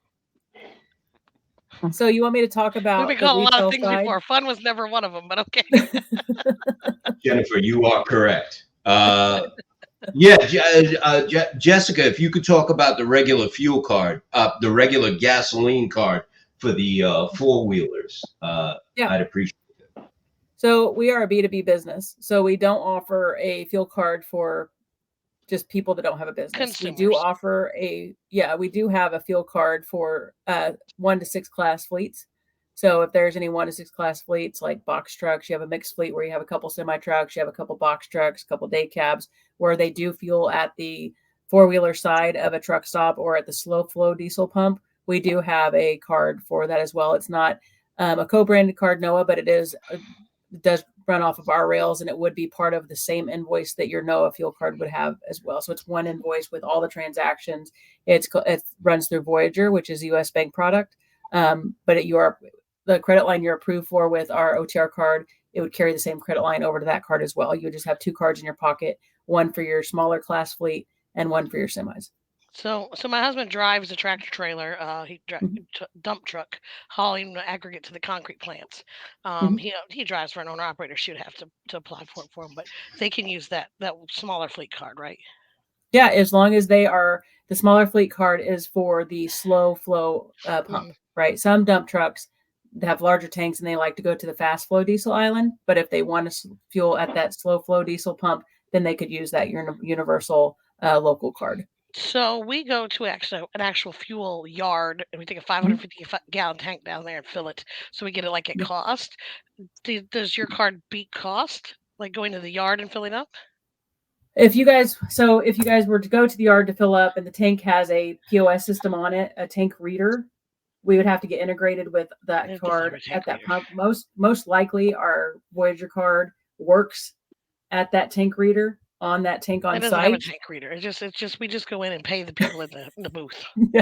Yeah, but I don't Maybe know like- if we could beat that price because those are direct deals that they get with whoever I brings gotcha. that fuel to their tank. So Okay. I mean, we could always look at it. We could always look at what you're paying per gallon, and we could see if that network is beating it. Most likely not, because usually they have pretty aggressive deals with tanks on site for people. All right. So You know- basically, you just deal with diesel discounts, period. Now, if we have a fleet that's large enough, we can do a rebate product for our local side, but it's really got to be a big fleet to accommodate that discount rebate back, because we're really just a transactional Well, platform, that universal card. I was trying to differentiate between diesel and just unleaded. So yeah, our fuel card is really designed and modeled for that OTR space and that diesel gallon. Right. Jessica, I get a lot of comments about the discounts, like how are the discounts so deep? I'm reading some of them now. How are the discounts so deep, and stuff like that. And I know you already explained that, but I just want to let you know. I don't know why it is when people find something good, they don't want to talk about it. But I get a lot of, thank yous and good jobs and, pats on the back about the NOAA fuel card. The people that are using it are happy with it and they are impressed by it, which I find surprising because normally they just call me to yell or complain about something I did. Maybe I said fuck, something like that, or shit. But I do get a lot of compliments about this card. I wish that we had a better way of getting the message out there, but we are on Facebook and now we're on TikTok and other social media platforms. So I am going to push a little harder getting the message out there. Mike, we're going to send an email blast out to all your members. Remember how we're going to? Yeah, I did that. I did that twice already. I did that a few times. I'm going to keep doing it again. The only thing with that is I need to automate it so it just does it by itself. I usually just do it manually. So I'm going to do another one over the weekend. But I do send it out. And the thing is that I really don't promote the fact that we've got a newsletter and people can sign up to that as well. I've just been really bad with all of this stuff, and I need to get someone to manage it for me. We need a marketing team. So I got a question. Yeah. So are you okay with me putting out the tire discount program? Yeah, you can do that. You can do that, Chris. The tire discount program is now separate from the fuel card, so you can get the tire discounts. And we want you to sign up for the fuel card, but if you just want the tire discount, you can use the. Well, yeah. Right? Because am I the correct only on reason that? I bring that up is everybody needs to save money right now. Like all like the rates are just bottom. They're I bottomed agree. out. And am I right agree. to say that right now is whenever people are going to start putting on their winter tires? Yep. Yeah, so I mean, push it out there as long as you use that link that we provided to you guys, and that will get them their savings. So use the link that we provided, get it out there to as many people as you need to. Mike already agreed. You know what? Let's go ahead and shoot it out to all the members of the NOAA, and we'll just push this fuel card as well. Because with us pushing the tire discounts, we're going to continue to try to deliver the message to all the members of NOAA that we're, as a team, all of us on this call, all of your board members, we're all just trying to save money for our owner operators out there. This fuel card does that. I'm speaking on, experience. My husband has the fuel card. I see the savings every day. I was director over our account management team. I dealt with all of our customers. And that's what we are here for, is a card that works and a card that hosts savings. And savings don't just come in the form of a discount. Savings comes at the price of the fuel at these independent locations as well. So not only are you saving at a sticker price, but you're also add into that the savings that you're getting at cash price at this large network of independents. So how many sites are there, honey? Because that's another thing that I look at majorly is how far I'm gonna have to run out of route to get that fuel. You see what I mean? That's right. Well, we have over 9,500 locations across the United States, and if we don't have them, if you tell us there's a stop that I want to go to, they said they don't accept you. We get on the phone immediately and we get our application over to that merchant. We get them to sign up and we get acceptability of the card at those locations. And her name is not Honey. It's I mean, you know, that right there is amazing. Look out, Half Pint. You know I'm bad with names. Yeah, that right there is Pint. You know I'm bad with names. You're fine. Hey, Tim. I got a question for you, bro. How do you pay for fuel in California, man? These prices are like, he works the corner. They're absolutely the highest in the country. I mean, they make absolutely no sense, bro. You know, Why do you think I don't run California? I put the bare minimum I have to in California and get out. You know, when you need to. I don't run, you know, out of route to get fuel or anything like that. I stick to the highways, you know, or interstates, and I just get out. He crams that baby full before he hits the border. That too. Yep, that's exactly what I do. I got a 1,200 mile range on my tanks full, so I can be sure if I'm running somewhere like that, I'm full when I go in, and if I got to come out, I mean, I take it down to how many gallons exactly I need to get out.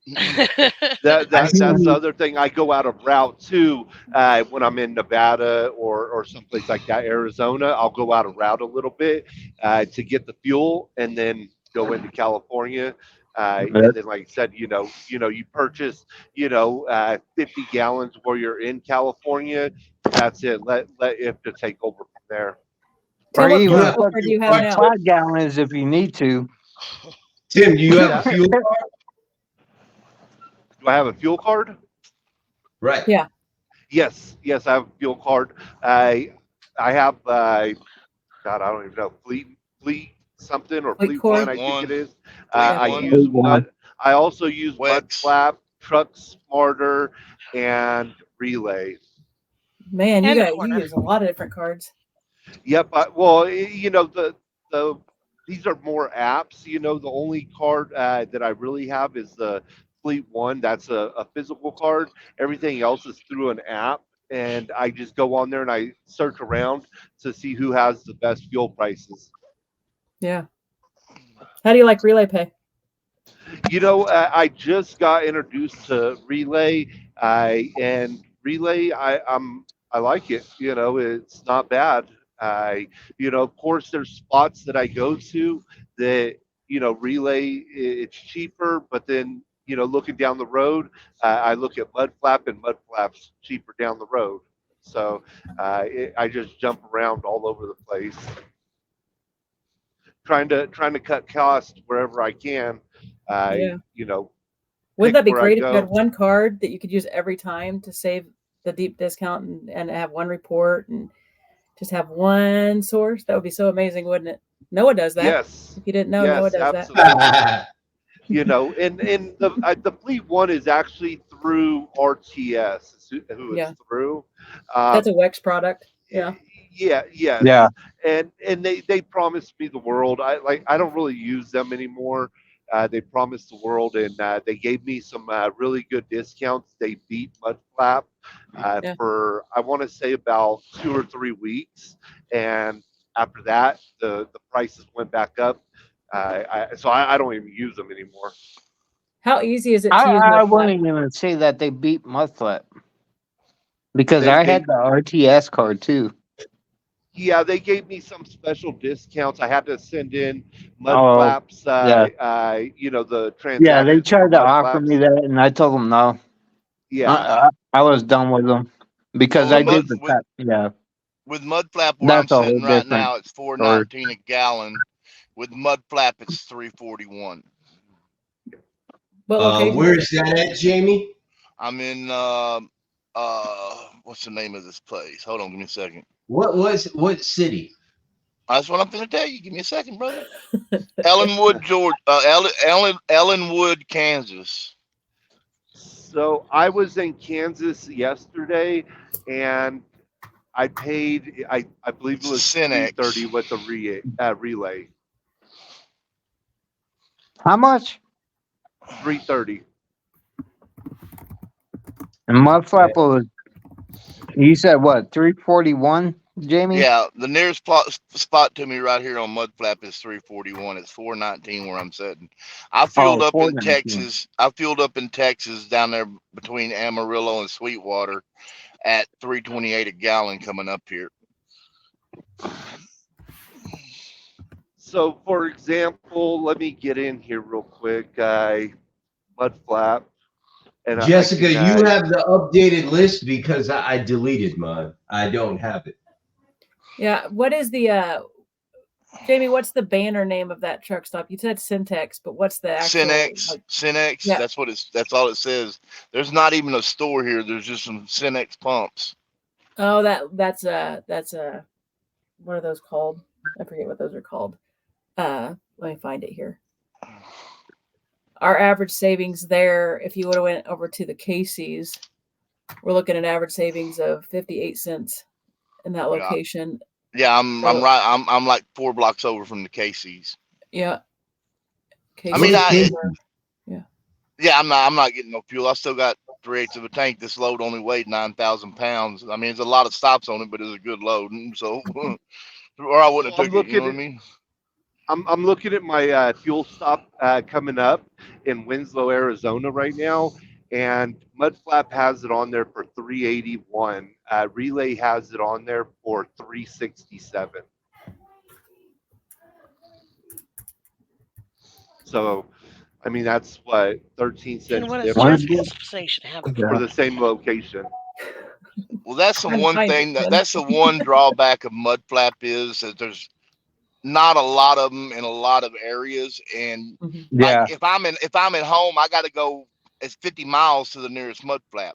So I mean, it don't save me no money trying to go fuel up if I'm around the house, and then you find that a lot, and then you'll end up having to go somewhere else. So there's drawbacks to mud flap too. I mean, don't get me Jamie, wrong. we're getting on the call tomorrow to get you the application over, right? What time when I get your application?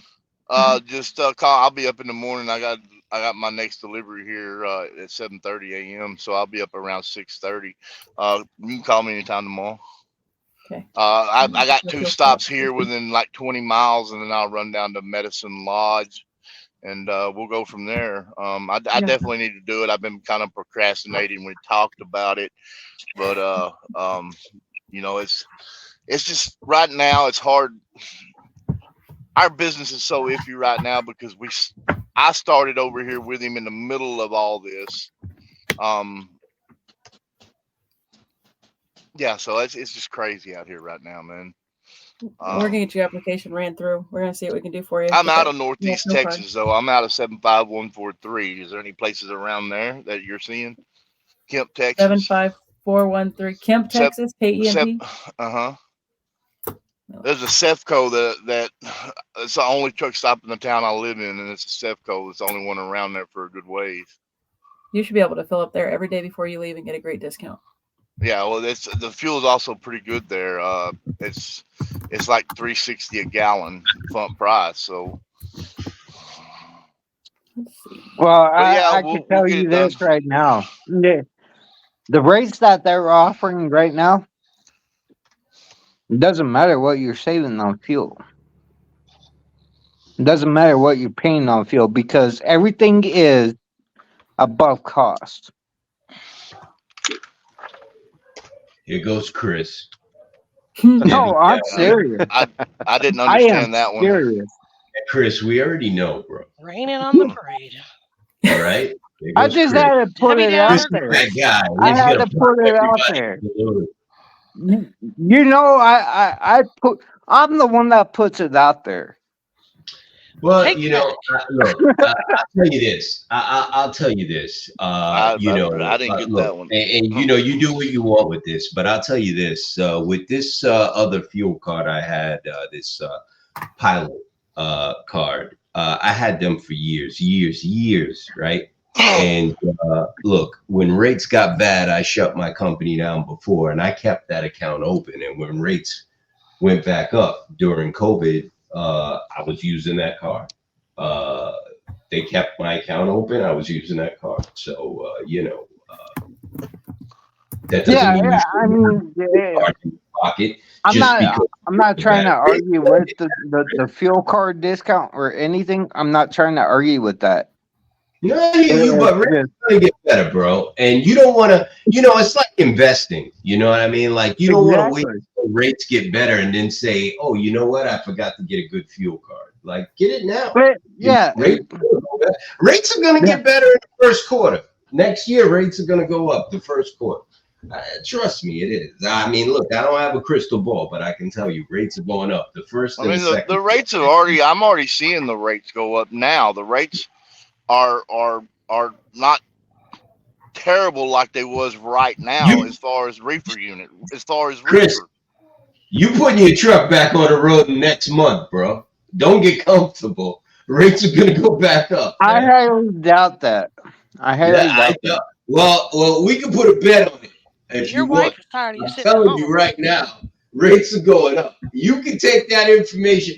Jamie's telling you right now. I know too. Rates are up. Rates are going up, but also fuel is coming down. So it would be a time to put your truck back on the road. I'm trying to tell you, bro. Biden, that man wants to stay in the White House. He gonna Tim, you're gonna have to send me the link to your BAT account.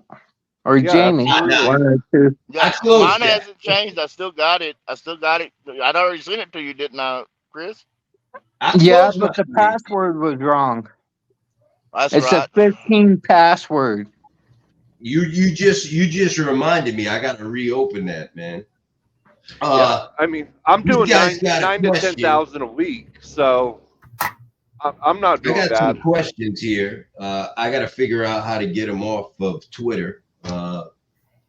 Hey, Jamie, we do have acceptability at that CEFCO. Okay, cool. Yeah, we'll definitely get on it tomorrow and see about getting on down that path. Yep. Make sure they got tires, Jessica. Okay. What's your phone number? This is really what's been holding me back. What's really been holding me back from doing anything on my side of it is when I jumped in, the company that I was with ended up getting me for about $8,000. So they drained my account. They took my last 2 paychecks, my escrow and everything. So when I jumped in, I had to rely on credit cards to get started rolling for that first couple of weeks and get some money rolling in. And so my credit card usage right now is up around 60%. So it's kind of driven down my credit. If I pay my credit cards off, it'll come back up to about a 740. Right Jamie, now, we're not I based checked just today, off credit. 670. We don't just base it. Yeah, we don't just base it Jamie. off credit. Yeah. Jamie. I got a proof for it. Chris, if they based this card on credit, I would have been denied, bro. Yeah, exactly what I was trying to fucking say. No way I was getting this card if this was. Well, I mean, I've got credit. good credit. The only thing that's hurting my credit is the fact that I run my credit cards up back in April. I don't know. Can you see the chat? I put my phone number down in the chat. Yep, I've got it. Yep, got it. I don't want to put it out online on all these places because my phone will blow up. I'll have haters calling me and stuff. So that's all good. Jennifer, are you there? I've been waiting on you, Mike, all evening. I'm right here, baby. Jennifer, can you stream us in the Facebook group because I don't know what happened. Can you do your thing and get us in Facebook? I don't know what happened. Jennifer got some magic fingers. Thank you. Jessica, is there any other? Are there any other programs or perks with this fuel card that maybe I have forgotten about? I know there was one last thing with this fuel card that I forgot to speak about besides the 24/7 roadside assistance. The maintenance program. Oh, I can think you I speak on that mentioned- 24/7? Yeah, Yeah. they do have 24/7 roadside, Tim. That would have helped you out a couple of weeks ago, right? I Yep. have roadside assistance with my insurance company. My insurance just went up. I think it went up like $80. I pay $744, and it's going up to, I think it's $820 because of my roadside. I used it, and now they're using that against me, saying it's considered a claim. So I'm not going to be using my roadside with my insurance ever again. So I need to find another roadside assistance.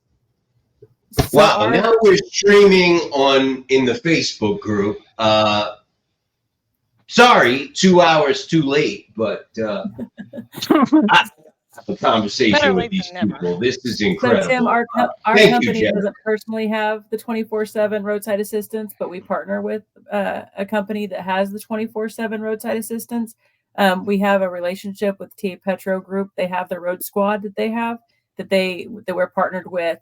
They accept our product as well as offering a discount to our customers for that as well. So what I'm hearing you say is that you really need our fuel card and you need a one card solution, because having four, trying to navigate those discounts and not having the opportunities that we have on this NOAA fuel card, you're really not taking advantage of what you can do to better your business. Yep. Yes, and that's the thing too is, I mean, time isn't free. I mean, we work all Yeah. day every day, and we're trying to either minimize our time or get paid for our time or use our time for our families. And Yeah. so we're trying to navigate this thing all day every day, and it becomes really difficult. Having a Yeah. one-stop shop makes it so much more beneficial. At least for me, it does, because now I don't, instead of me spending 10 20 minutes out of my day to search for my fuel stops, I can use that 10 or 20 minutes and call my son or my daughters or Yeah. somebody, and have a conversation with them. And because there's times where I don't even get to talk to them for Yeah. several days. So it's Yeah. definitely a benefit having a one-stop shop. I agree with that 100%. I don't, I know that what me and my husband have gone through together, with him learning the ropes in trucking, with him becoming an owner operator, with him trying to navigate as a student driver, with him being a company driver. The one thing that you just can't get back is that time, right? And not just as my husband spending time out on the road, but all the time that I was spending trying to find him a truck stop, trying to find him the savings, then that's taken me in our home away from our kids as well. So then our kids are going without their mom and dad because I'm trying to navigate, get him savings, find a fuel stop. Yes. He's out there in the truck. So yeah, having a one card solution, having a one product, one stop shop is by far going to be a time saver. And if you find a truck stop on that mud flap where you could possibly be saving 10 cents more, but at the majority you're saving more in 90% of your locations you're fueling at, but you're spending so much time trying to navigate that, you're really costing your business more money as a whole. Yes. You got to learn to navigate on the fly like I do. I don't know if y'all can see this or not. When I grow up, I wanna be just like him. Can y'all see that? No, we can't see that.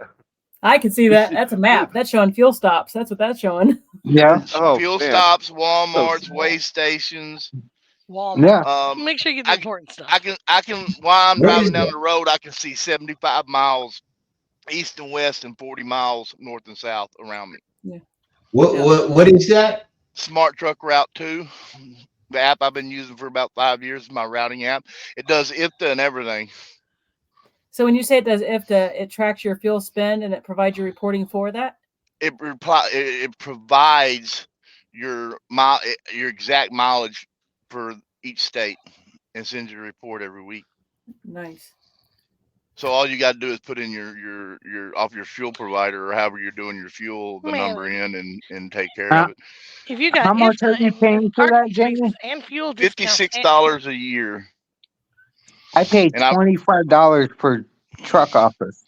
Yeah, I run this. I've been running it for years, and like I said, I can see anything around me for 100 miles while I'm driving, and I just like I said, it takes You care of truck realize parking. Trucker Bam. Path does that, right? I don't like it. Trucker I've tried Path. it. I've tried Hammer Lane. I've tried Trucker Path. This one I can set up for multiple stops. I can set up for over-dimensional loads.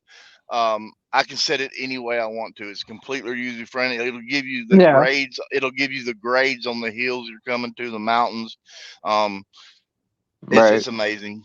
$56 a year. I've been using it for years, and once you get it dialed in, I haven't. I've turned a lot of people onto it, and a lot of people use it now. Do you have anything that's integrated with your ELDs? No, I don't want anything attached to my ELD. I wish I could turn that so much out the window most of the time. Mike, when you gonna get this done?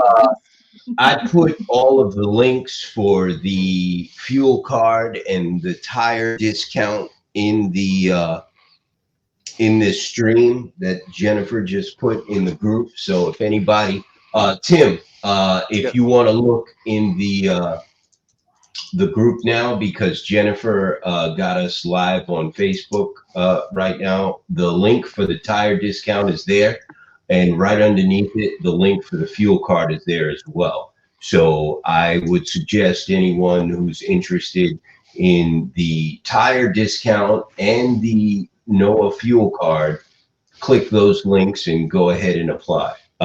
Please do yourself a favor. This is one you're going to keep. Chris, can you put your card back on the screen and put your little finger in front so no one can steal your information? Yeah. I thought I had my finger in front of it, okay? The first time. Yeah, your finger, it was a little low, so. Yeah. Well. Jamie, check this card out. Jessica's about to cancel your card, Chris. Because you're high risk. You're high risk, giving people. I can't figure out how to blow up the pictures so I can see one person on the screen instead of seeing everybody. I know you can because I've done it before. Yeah, but Jessica's gonna have to come on. First got it. Oh, there it goes.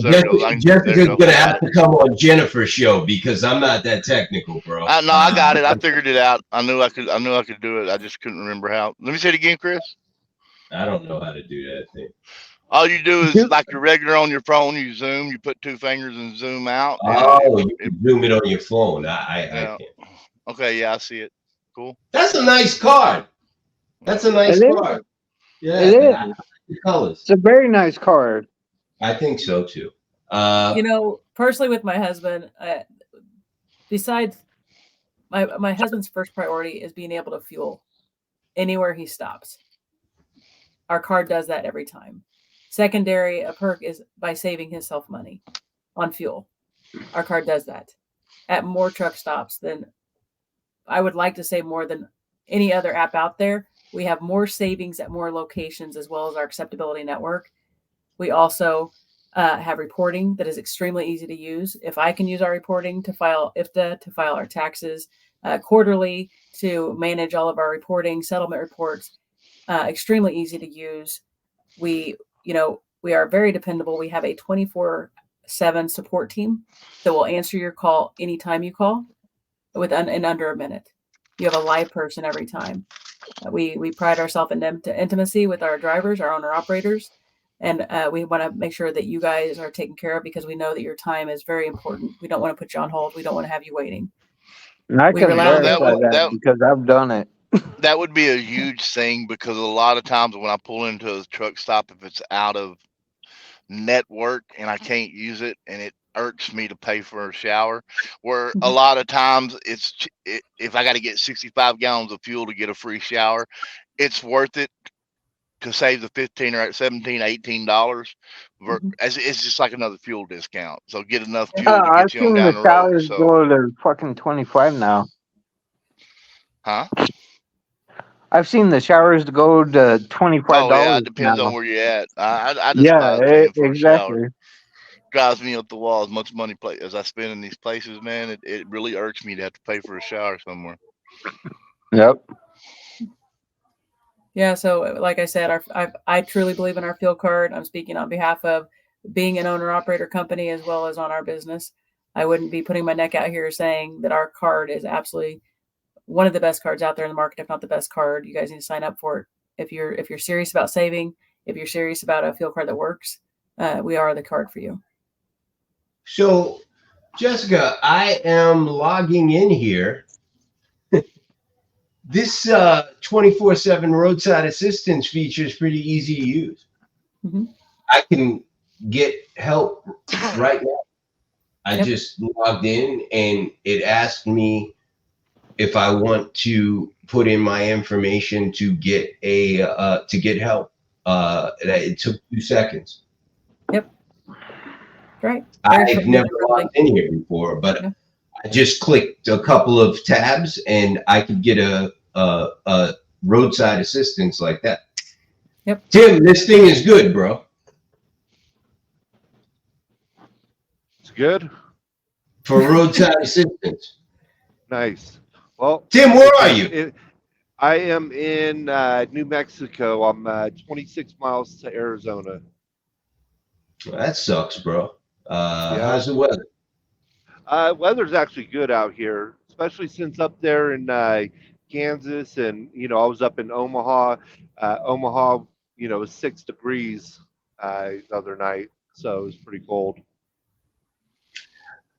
Just to let everyone know here, it looks as though we also have legal services available with always this need that. fuel card. So Yep. if you find yourself, I don't know, in a legal situation, it looks like they deal with speeding tickets as well. They cover individual truckers as well as fleets and carriers as well. I'm looking at this right now. This is actually the first time I'm looking at this. I will be honest with everybody. I kind of felt a little bit on my fuel card pitches, but wow. 1-800-977-3977 if you need a lawyer for any CDL issues. This comes with the NOAA fuel card, right, Jessica? That's right. We are partnered up with multiple different businesses.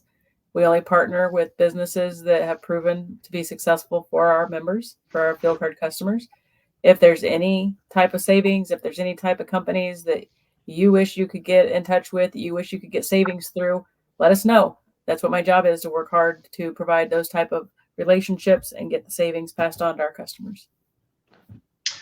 I'm impressed. Any other questions? Like I said, So, Okay. I got a question. So when me and Jamie start trafficking drugs across the border with the Oh my God. CDL, will it protect us? No comment, Mike. No comment, Mike. No comment, Mike. No comment. well, Tim, I think I can answer that one.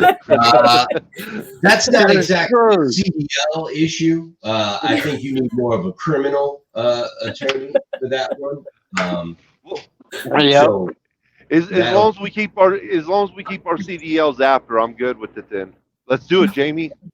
hey, brother, I'm sure as far as the DOT is concerned, no problems with that.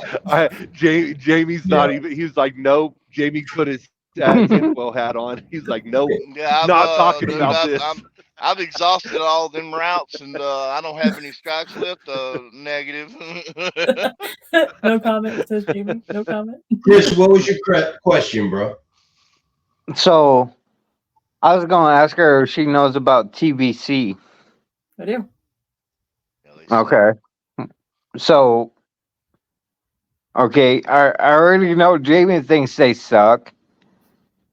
I've never had a problem with them. I've had them for probably Okay, so about TVC. TVC. TVC Pro Driver. TV Yeah. and Victor. I've had them Yeah. for about 4 years, and I'm still a member. 4-5 years, I don't know. And I've never needed them because Same I here. haven't. Knock on wood, I haven't had any tickets. But I did get a ticket for being off truck route in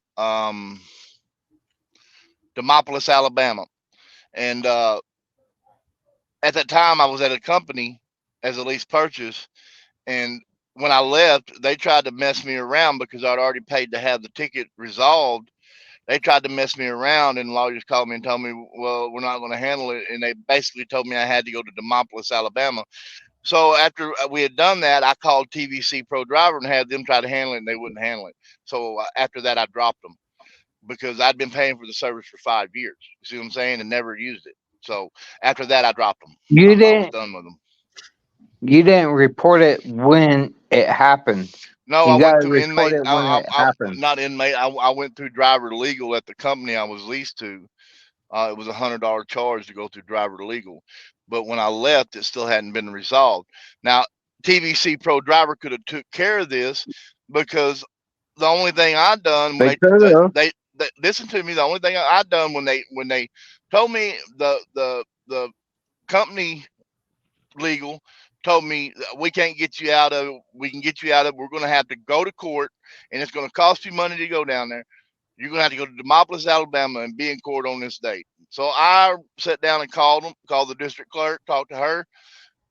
She said, send the judge an email and tell him your situation. I sent the judge an email. I told him I was off truck route. I got turned around. I took a left to get back on truck route, and told him what had happened. I told him, you can look at my driving record. It's perfectly clear. I got a perfectly clean CSA all the way down to having no out of service violations. I'm about my business out here, and the judge threw it out. So all they had to do was make a phone call and get it thrown out, but they wouldn't do it because I had submitted it to the other place. So after that, I dropped them. It don't matter how it should have come out. They should have handled it because I paid them $60 a month for the last 5 years and never used their services. Let me interject here real quick because this is something else I never really touched on. With this fuel card as well, the preventative maintenance services, they have other services, and this is what Jessica was just talking about. You've got air conditioning servicing, DOT inspections, diagnostics, trailer washouts, Christopher. I know you like that spanking clean trailer. They have trailer. What are you talking about? Like, no. Yeah, I gotta put you on Front Street, Ed McMahon. Oh, why? Why? Here's one. They have transmission and gearbox servicing for guys like Tim that like to rip up that tranny. They've got transmission and gearbox servicing. I don't know. I have a bunch of fuel cards. I'm not gonna lie, but none of them offer as much service as this. Like, I remember trying to use my pilot card to get roadside assistance. Yeah. Just absolutely, it doesn't even exist. Like, I mean, I was adamant. Like, I just kept calling back. Every time they hung up the phone on me, I would just call back. And then finally the lady said, listen, call somebody else. We don't have roadside assistance. You know what I mean? But it said it right there that they have roadside assistance on their web. They don't have roadside assistance. You know what I mean? And, it's just refreshing to see a fuel card with so many services. It's like, I don't understand. Like, what more do you want from a fuel card? Like, Jessica, I see that. I'm not even going to touch on this one. I'm going to leave that one alone. USDOT and FMCSA compliance, fleet safety management. Wow, there's a lot more here now, Jessica, than there was when I first looked at this. I'm going to go ahead and say it again, for anyone who's looking for a fuel card. I put these links out here. I'll put them on Twitter as well, and TikTok and LinkedIn and our other platforms. If you're looking for a new fuel card or just a backup, you should probably check these out.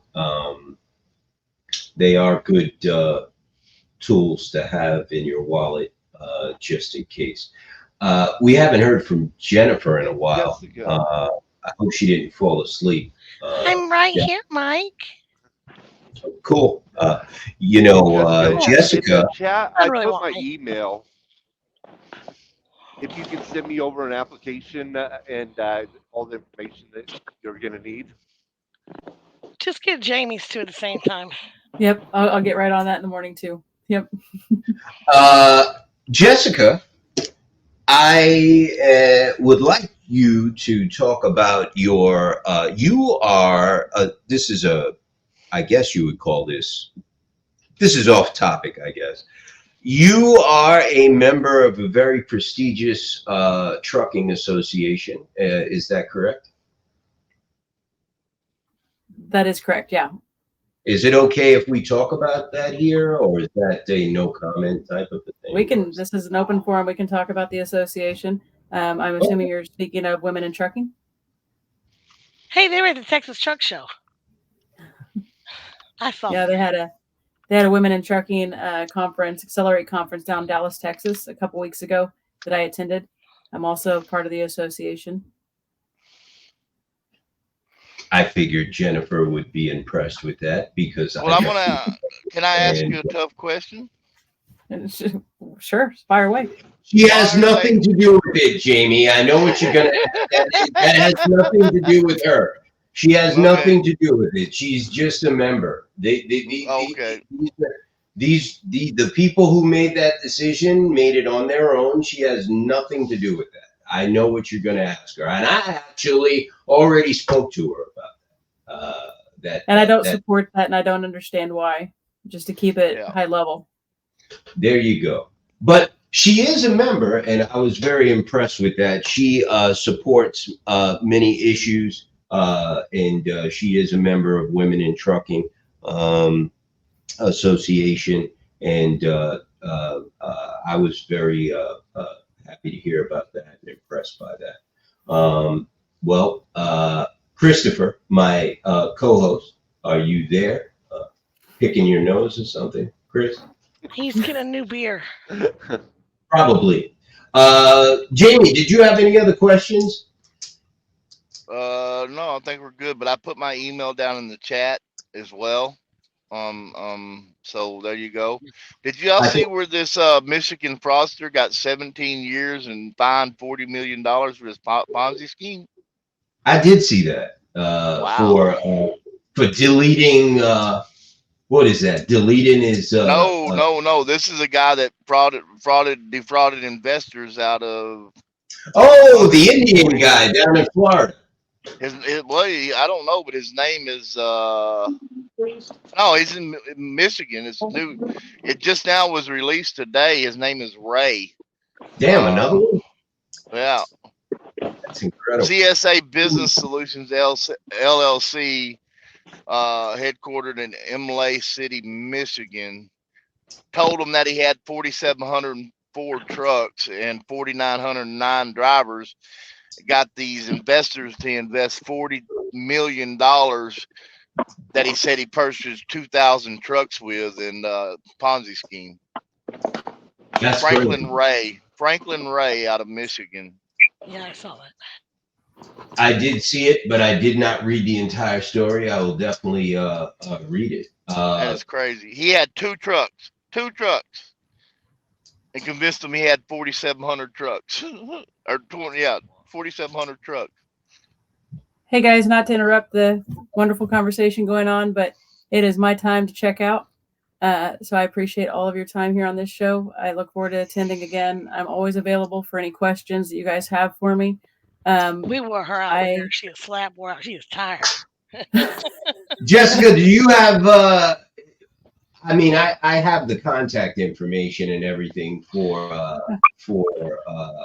the fuel card for customer service and stuff like that. But let me look here and make sure. Anybody that has any questions about the fuel card, you just call Mike right away and he'll get it over to me. Yeah, he was looking for that special line that he calls that gets right through to you. The bat line, right? Yeah. Yeah, right. The bat line. Yeah, the bat line. He gets that with everybody now that he goes to the White House, The bat phone. I deleted all my fuel card paraphernalia that I had on here. That's the only one I got left. But Mike, we can get together, and we've got creative for you to use. We've got templates to use for your email blast. We've got everything already created on your behalf, Mike. I'll just sit with you and I'll get you all of that back over, and we can create some email blasts to communicate out. I'll be your makeshift marketing team that you're so desperately needing.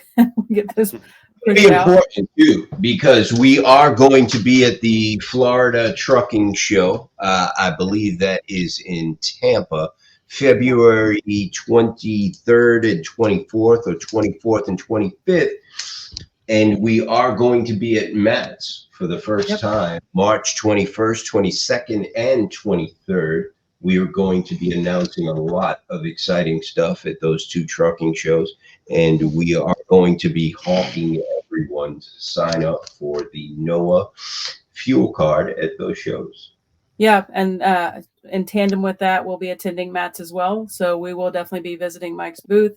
We will be there to help out with any questions that need to be answered. We're also going to be having an automated online application process that's more real-time presentable, and we'll also be, hopefully, fingers crossed, launching our new mobile app and demonstrating that at the show as well. So we've got lots of exciting things to go along with Mike being at Matt's, and we look forward to being able to meet a lot of our owner-operators there.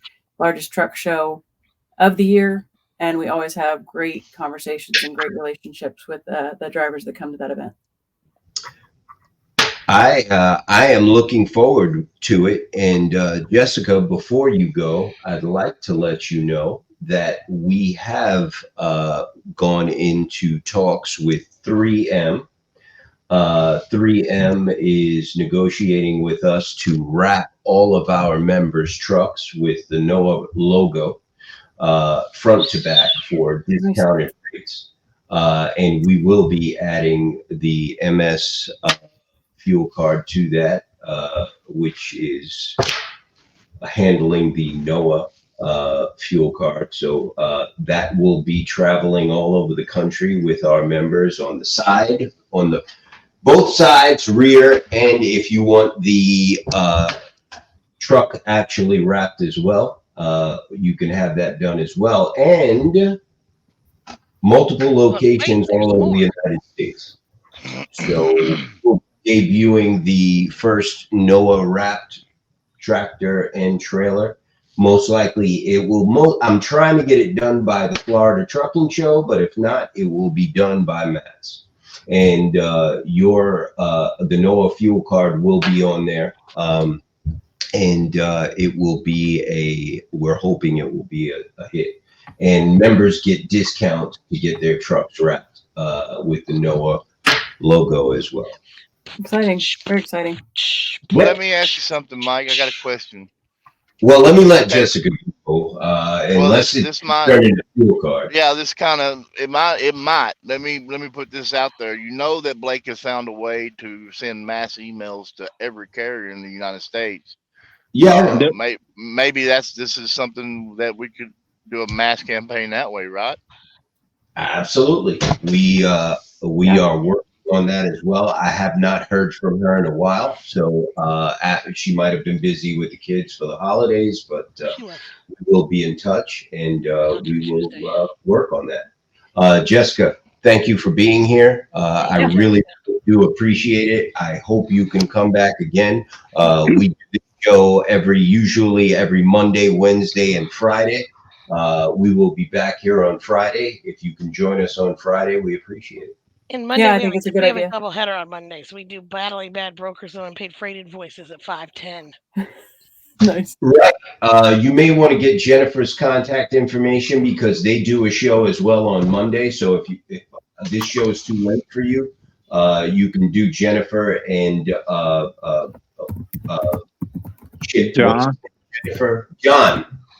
Jennifer and John show on Monday. I just posted my email address as well in the chat function on the side, so that is available for anybody that needs to get any questions answered, or if you need to reach out to me for any reason. My email is posted in the chat on the side. Do you want me to put it in the main forum? You sure can. I don't mind at all. All righty. Oh, Nielis is here. Another. Nielis, another. This is a good one. Sorry, you need to meet this. Jessica, Nialis does our Spanish speaking side. So Okay. she Yeah, Nialis has a show too, by the way. Yeah. We have a couple Spanish speaking reps as well as Russian and Ukrainian speaking reps on our side as well. So we definitely are bilingual and we can help out any customer that needs us. Well, that's important. I did not know that. Bilingual is important. Jessica, thank you for being here, and thank you for being a good sport. I know it's been a long 2.5 hours. We like to joke around here. I told you it was laid back. And please feel free. You have an open invitation. Come back anytime. Yeah, my pleasure. Very nice meeting all of you. Thank you so much. Jessica, thank you. Thanks, Jessica. Have a good night. You guys too. Bye-bye. You know what? I'm going to be honest with you. I've always liked Jessica since the first time I met her. She is a very nice person. Her husband is a trucker. He's an owner-operator. And I like people like that, you know, just straight down-to-earth people. I just like people like that. I'm sorry. It's just, I always have good relationships, long-term relationships with people like that. And I personally, so far, everything that she said about this fuel card has been facts. Like I am impressed by it, and I'm impressed by her. So, and he's impressed by very little, so that's something to say. Yeah, I'm a miserable person. Like Jennifer's not bullshitting. I know. Fucking impress me because I don't give a shit about nothing. I've been there. Not nothing. But just believes that the shit comes out right away. The S word came right out. I'll tell you right now, I'll use this fuel card before any other fuel card. Yeah, I don't give a shit. They're all trash. But this one is actually good. I hear people all the time. Oh, my fuel card, this, my fuck you. Your fuel card, all these fuel cards. That's the F word too. This one is a good fuel card. It's got you know, it's got stuff. It comes with stuff that you're gonna need, especially out on the road. You know what I mean? So you're such a bullshitter, Mike. Let's go around the room. I know today we were not planning on having a show, so let's. I don't know if everyone's cool. We can pack this one up. Go ahead. We're gonna start with. I guess we'll start with Jamie. Go ahead, Jamie. No, I'm good, brother. I'm just, I was almost asleep, man. There was a lot of stops, man. I got off 10 stops today and put in like 400 miles. So it's been a long day, but I mean, it's cool, man. I like it up here in Kansas. I'm way out in the country in Kansas, and every one of these little schools, I mean, little schools I've been to on this is a fundraiser deal. For FFAs, which in Texas we don't even have FFA anymore because insurance won't allow it, which is something we're lacking in our schools now. You know, so these young people are not learning anything about life other than the indoctrination they're giving them. They're not actually learning how to use their hands and work in something productive. But you know, every one of these schools, these kids have been really nice dressed and really polite. And I'm talking about one time I probably had 30 of them in the back of my trailer unloading boxes, man. And it's been a pretty cool day, man. I felt like Santa Claus all day today, delivering these fundraiser boxes to these kids. But what it's been a really good day. The teachers was really cool. The teachers was really cool. I call them up and say, "Hey, this is when I'm going to be there." Okay, we'll meet you out there and we'll get you unloaded. The stops come off. The longest one I was on was I had to S back blindside around a corner and into a gate and then around another corner. And it took me about 30 minutes to get that load off, but the rest of them within 15 minutes, I was. It took him 30 minutes to back in there. It took 10 minutes. No, it didn't. No, I can drive as good backward as I can forward, but it was just a little bit longer of a stop. But you know, I like this area up here, man. I would like to live up here, man. It's beautiful. It smells like cow pee, but I mean, other than that, it's a really cool place, man. These small towns in Kansas. And I'll park it there, man. Good night, y'all. Thanks, Jamie. I think Tim is. Well, we lost Tim. Mr. McMahon. Go to Jennifer. Jennifer's the woman. She goes first. That's your call, Jennifer. He's parlaying to you. Well, I was just going to say, Mike, you were doing really good with the language till Jessica dropped off, and then here come 2 S-bombs and F-bomb, and now we want to wrap up the show real quick. Fuck that. Who cares? F-bombs! Boom! Nobody's watching anyway. I love you. You're great. I love you just the way you are. You ain't got to change something for me. My house, motherfucker's a common adjective, common noun, common. So, anyways, yeah, I just wanted to say to be making sure that when you guys are doing your due diligence, make sure you're really diving deep into the licensing and insurance portion of the safer site, because like on Cell Supply Chain Solutions, they haven't had insurance. They've been out of business basically effectively since August. However, it shows they're still active. I got that email you sent me on that. James has been responding. He thinks I didn't know what he was talking about. I was just showing him on the main screen. Even it shows not active for like Elite Transit Solutions compared to like Cell Supply Chain. It still says active right on the front screen. And then we get into the licensing and insurance. It's not even in red there. It says active for Cell Supply Chain Solutions and inactive for Elite. But when you get down into the insurance, their insurance was canceled August 13th of this year. So they haven't actually had broker authority or any bond since August. And we've had people running loads into September. Really? For Cell Supply Chain Solutions. That's what that email was about. I included and this is SCL Supply Chain Solutions. So I included a rate con. I put this post in the group. I thought I put I'm sure I did, didn't I? Somebody contacted me from like Ukraine or Russia somewhere and sent me some information on a company. SL Solution. SEL Supply Chain Solutions. Oh, yeah, they've been shut down. They're out of Texas, but they still show active on the safer. Yeah, but they did file bankruptcy. And they didn't file bankruptcy; they just closed down. That's right. That's right. Yeah. Don't use this Shelton Transportation either. They are a scammer. Hold on, we got some comments here. Hey, somebody in Jesus are watching. Hey, Jesus is watching. Great. Let's see. There goes Tim. Yeah, my service is bad.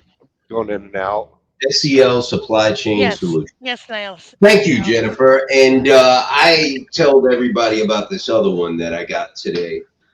We've got a lot of whistleblowers that are actually, many of them are overseas, and they send in tips and information on other companies. Oh, by the way, if anybody's interested in one of these Scully's hats, we have them available as well with the NOAA logo on them. It's a patch. It's not an iron-on, so it's pretty. Of hats.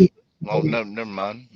Keep your head warm. I have a very cold head, so I wear it all the time. Sometimes I sleep with it. So, the ice water in your veins. I gotta wear hats. But we have these available in all colors now. So if you're interested in them, they're available on the website. Tim, you're back. Yes. We were going around the room and we lost you. Jennifer, thank you very much, and thank you for being here at short notice. Thank everybody for being here at short notice. We normally don't do this. Wait a minute, we do this on Wednesday. Yes, I had forgotten. The links are right there. Tim, go ahead. The floor is yours, sir. Oh, I don't really got much to say. Just came in, see everybody, talk to everybody, hear about this fuel program. Sounds pretty good. Definitely, more enticed now.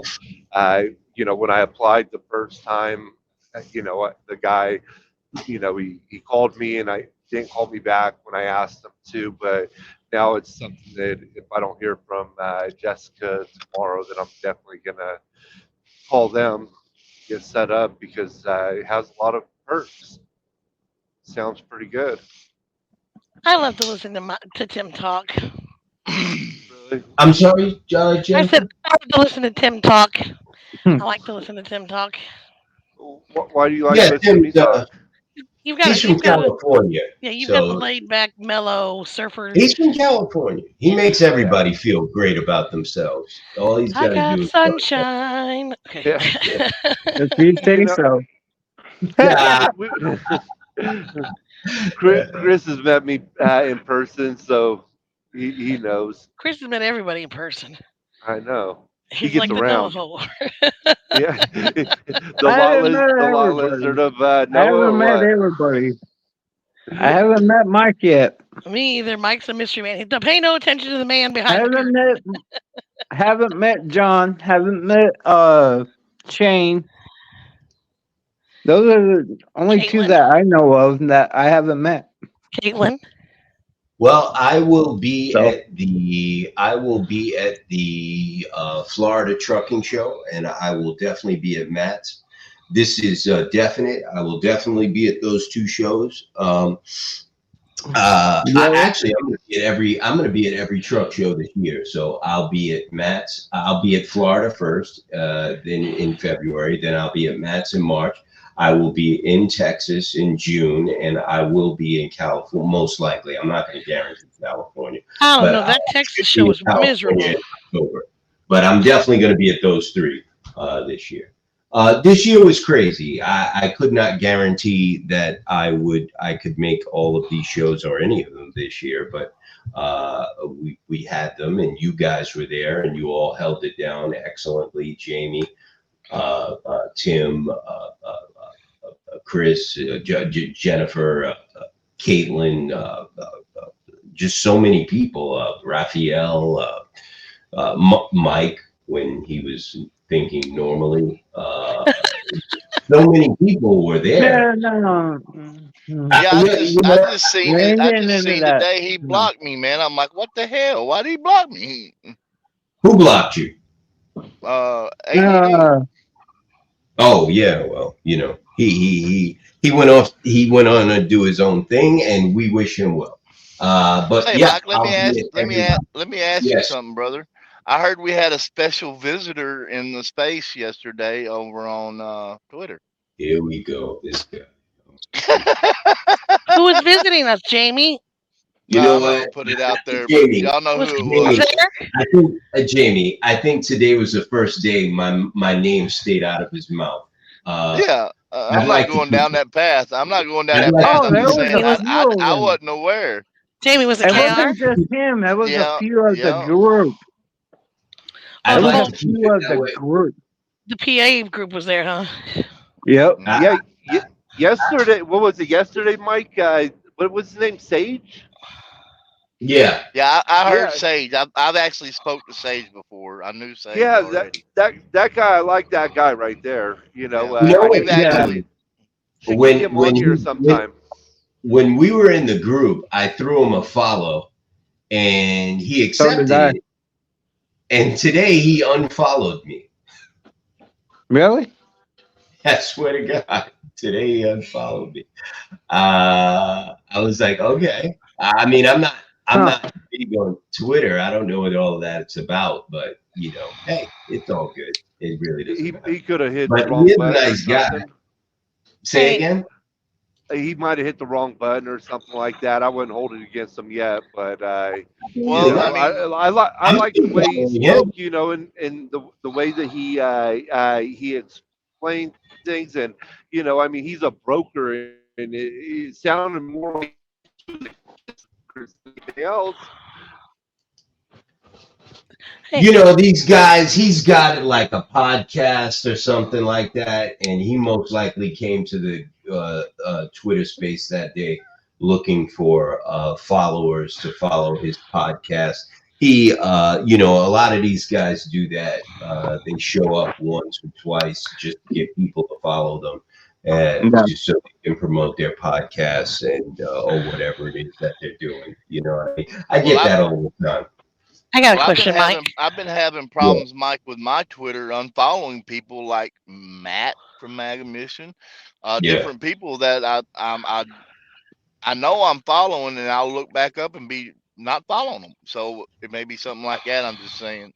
Me too. I see that every day. Like even just now, as we're talking, I see followers just disappearing, and I know they're not like mad at me or nothing, but they're just going, you know. So that's cool. I mean, Twitter's weird. I really, It's buggy.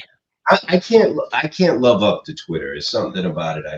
It just rubs me the wrong I way. can't find anything in the feeds, and then I don't know how to read the comments and comment to the right comment. And it's all wonky to me. I don't like Twitter. Well, you gotta follow the thread, Jennifer. You gotta follow I tried, the thread, but man, then I get off in a rabbit hole and I'm off over on this person. I don't know. Anyway, hey, I got a question, Mike. The Ohio field office, is it really going to be moving tomorrow? You haven't seen You people are troublemakers. I mean, is it really happening? I try to just have these boring shows and get out of here, but then you guys like you just don't. You invited us. You like the red meat, right? She don't eat meat, but she sure likes the bone. Quit mentioning stuff if you don't want to talk about this. You want to talk about this? Let's talk about it. Yeah, let's talk about it. I want to talk about this. I want to know what's going on. About a month ago, right before it was like right before we announced the nationwide shutdown. I got a phone call. Actually, I got an email, I think, from James. It was either an email or text from James Lamb from SBTC, and he said he was submitting a request to the DOT for to look into a situation with one of his members. And I think he had already sent it to him like a week before or something like that, or 2 weeks before, and they were not responding to his request, or they were just ignoring him or something like that. So he sent out I think he sent it out to a few people. He asked if we could follow up with the DOT and get them on this, see if they would address it. So I sent a letter to the Secretary of Transportation, Pete Buttigieg, and I didn't get a response either, but I just thought they ignored me and blew me off as well. But a week went by, and they reached out. And this was like when we were in the first week of the shutdown. And they've been communicating with me pretty much ever since. I think they called me last week. Or was that the female member? Yeah. You say that again? Was that the female member? Is that situation? Yeah. Yes. Okay. That's actually not. She's not a member of NOAA. She's a member of SBTC. Right. Yeah. But they weren't responding back to him, to SBTC. So I did send a letter, and about a week went by. I think I sent it out. I sent it to them. I sent it Sunday night, and like the following week, it was on a Tuesday, I got a weird phone call, and it was some investigator from the DOT. And that's when our communication stream started, and everything was cool. Like I was like, wow, thanks, man. And they called me up. They said, did you send a letter to the Secretary of Transportation? It was like really official. Did you send a letter to the Secretary of Transportation? And I was like, maybe. Yeah. It depends. Yeah, like maybe. I don't know. Yeah. And I was like, and they were like, well, yeah, we're calling about that. And, so one thing led to another, and, a series of phone calls went on. That day alone, they called me twice.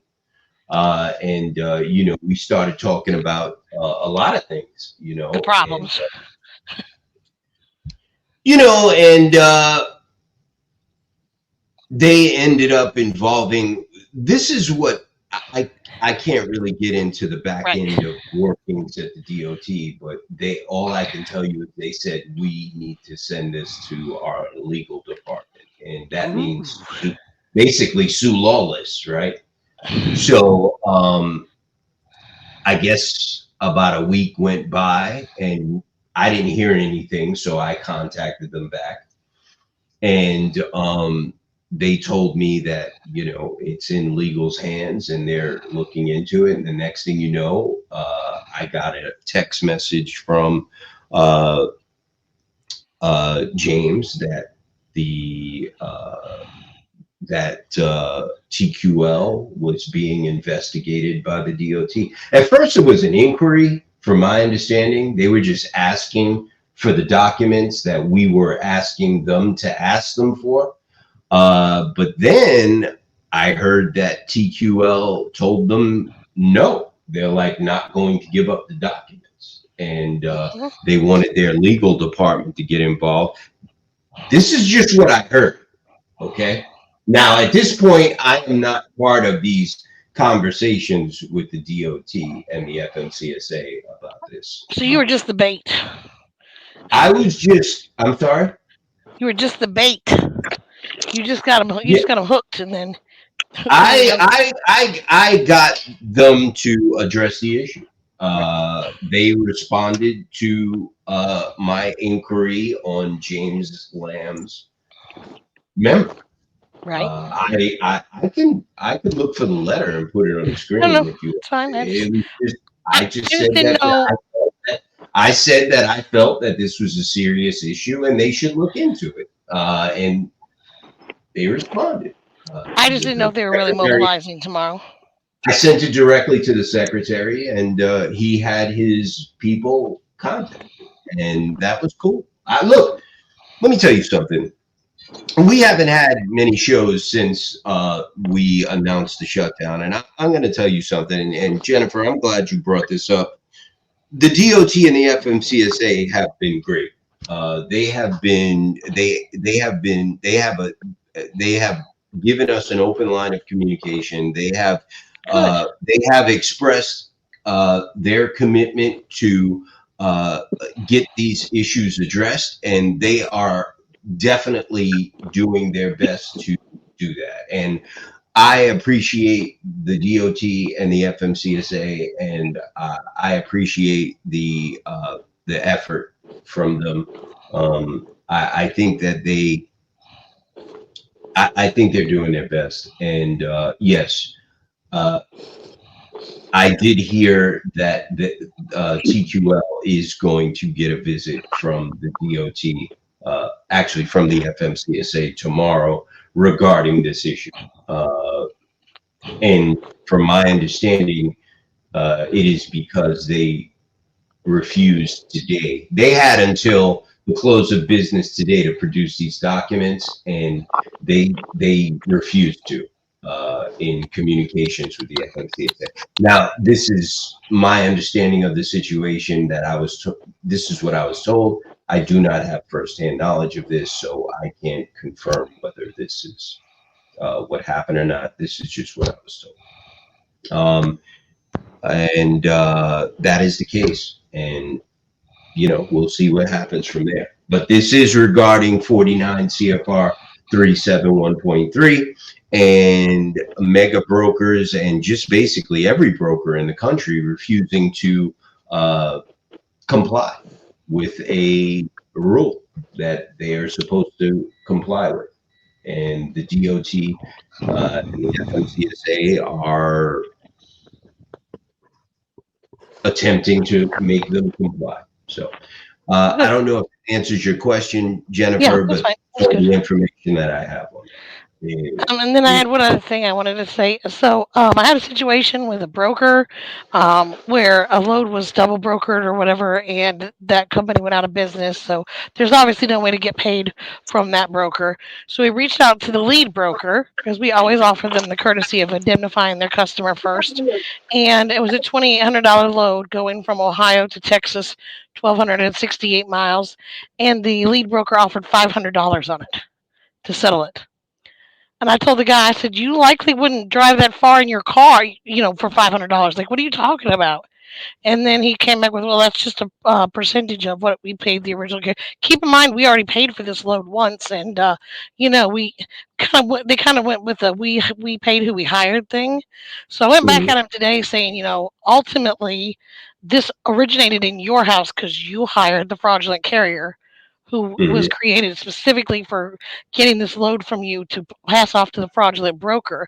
Had you vetted your person better, we never got to the load board for my client to get it. But I'm kind of getting some pushback from them on accepting this shitty little $500, which I've told them we're not taking because the fuel alone is like $1,200 to $1,500. And we can, my options here basically are we can tell them, all right, kiss off. We don't have to give you this courtesy anymore. We'll just go straight to your customers. We don't really give a shit.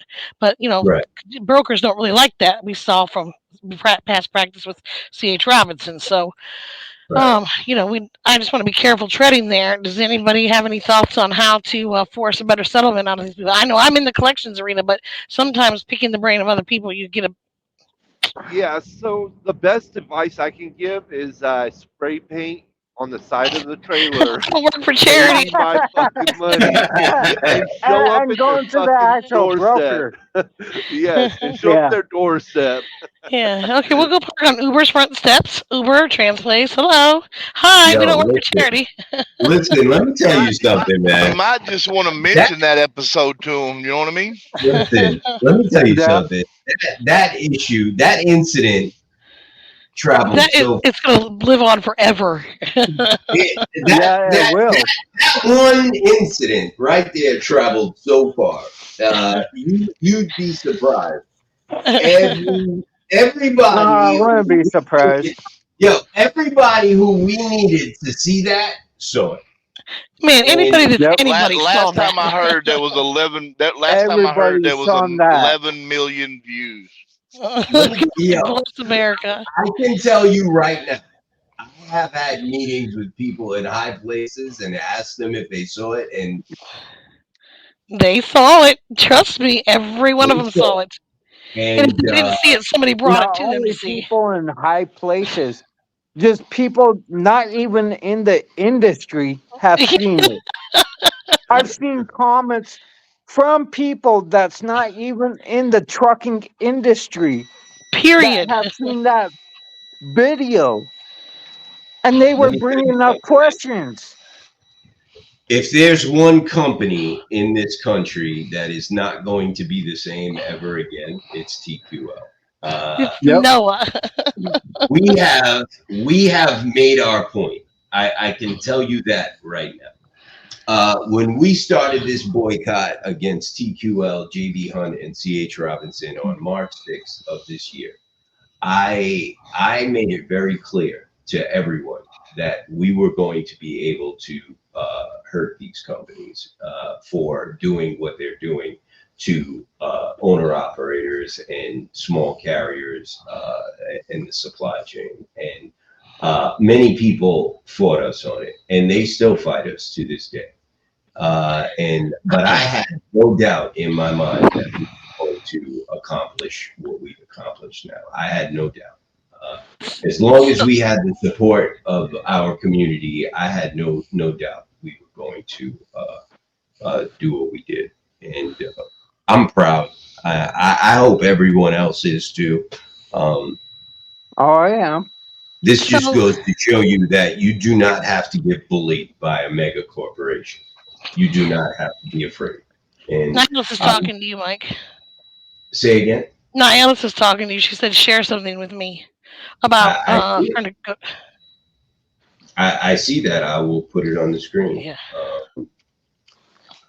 But so what I want you to know, I just have to tread lightly with these lead brokers a lot of times because they're the same people I see day in and day out, over and over every day that I work with to get these loads negotiated and get them paid.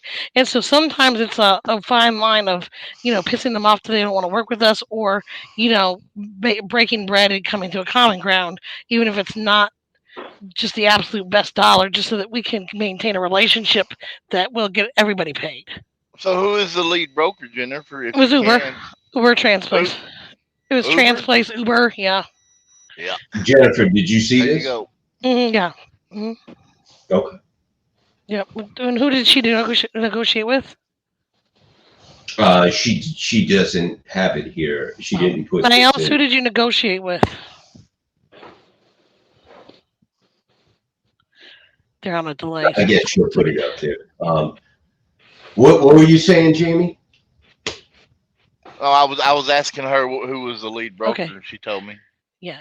It's And then this the other one company was Echo. Echo. I Echo heard Global. that this company Echo is causing problems. They Well, were having some other issues. Someone else their contacted. credit scores dropped immensely. So, I mean, they took a huge dive the last quarter. So everybody's talking about how insolvent they may be becoming. I don't know. Echo Global's a big company. I seen an got article on them Jennifer. that was bad. Also, Well, Jennifer, Echo my always company- goes up and down with credit. Yeah, They're Jennifer. always she up said- and down. Yeah. Yeah, Jennifer. Nihilus is saying you got her company paid $3,000. Mm-hmm. Actually, I actually gave Nihilus. I knew Nihilus before Noah and directed her over to Noah. I just didn't ever know when she joined. Right. And we appreciate that. Thank you very much to both of you. Thank you, Nihilus, for all your help. Yeah, she's helped me out a lot. Yeah, that's what it's all about. And I am done. I appreciate everyone for being here. If anyone has anything else they'd like to add, I'm going to go ahead and put a cap on this one. Join Noah. Let me put something out here real quick. SBT is looking for drivers and families of drivers that need help during the holiday season. They want to make sure all kids have gifts, and they're looking for people that needs help. So you can reach out to SBTC if you know a family that don't have no Christmas or a family that's having problems. They are part of the alliance, so they do a lot. They help a lot of people for Thanksgiving. I won me a turkey, and so y'all, if you know anybody that needs help, a driver's family or a driver or just a family that needs help, the information was put in the group. Y'all look them up. They did say primarily they're looking for families with children that need Christmas, but they said if you are a single person or without children, coupled with some dire emergency situation, there's another fund that they use for that they could help with as well. Yeah, I'm going to, on Friday, I am going to put that post in the group for SBTC and the charity event. And I think Caitlin's doing something about some truckers Christmas thing also. They gather up some Christmas. Right. I can't remember what they're called, but she has an organization too. Right. I am going to get that from Caitlin as well, and I will put that in the banner as well. Guys, just keep in mind, everybody's struggling right now. So if you can give anything, any little bit helps. Don't think that your $1 or your $5 is too little, because everybody's $1 add up. Everybody's $5 add up. Do what you can. If you can't, don't feel bad about not contributing. If you just can't, everybody understands it's kind of tight right now. But if you're blessed and you're able to, please keep that in mind. Help folks out. Absolutely. And on that note, I'd like to say thank you. I'd like to say thank you, everyone, for being here, and tune in on Friday. We will be back at 8 p.m. and hopefully we will have another special guest. I am working on it, or maybe Jessica will join us again. We will be on Twitter tomorrow at what is it, Chris? 7 Eastern? Is that correct? 7 p.m. Eastern, right? On Twitter, yeah. Yeah, 7 p.m. Eastern. All righty. You guys have a great rest of your evening and a great rest of your week, and I will catch up with you again tomorrow on Twitter. And we will see what's going to happen with the TQL issue. To be continued. Dun, dun, dun. Anything we can do to poke the bear a little bit? I can tell you right now, you better be careful. Listen, you better be careful with TQL right now, because with their lawsuit and everything that's coming up with TQL, you better watch out. They could be the next one out the door. Yep. You never know. Go under. Yeah. Christmas might come early. I see it coming. Yep. The Grinch. Yeah, exactly. Christmas might come early. We might get our wish with TQL All the going out of the tall and the small. Listen, Sure. Listen, because of legal purposes, I can't say any more. I'm going to shut let's wrap it, Mike. Good night. But I want to thank everybody for being here. You guys have a great rest of your evening. I will see you all tomorrow on Twitter. Jamie, Tim, drive safe. Chris, ride the couch safe. And Jennifer, we will collecting the money. Yeah, go get that money, and we will speak tomorrow on Telegram. And I have to speak with Caitlin as well. And you guys have a great rest of your evening. Good night. Thanks, everybody. Better.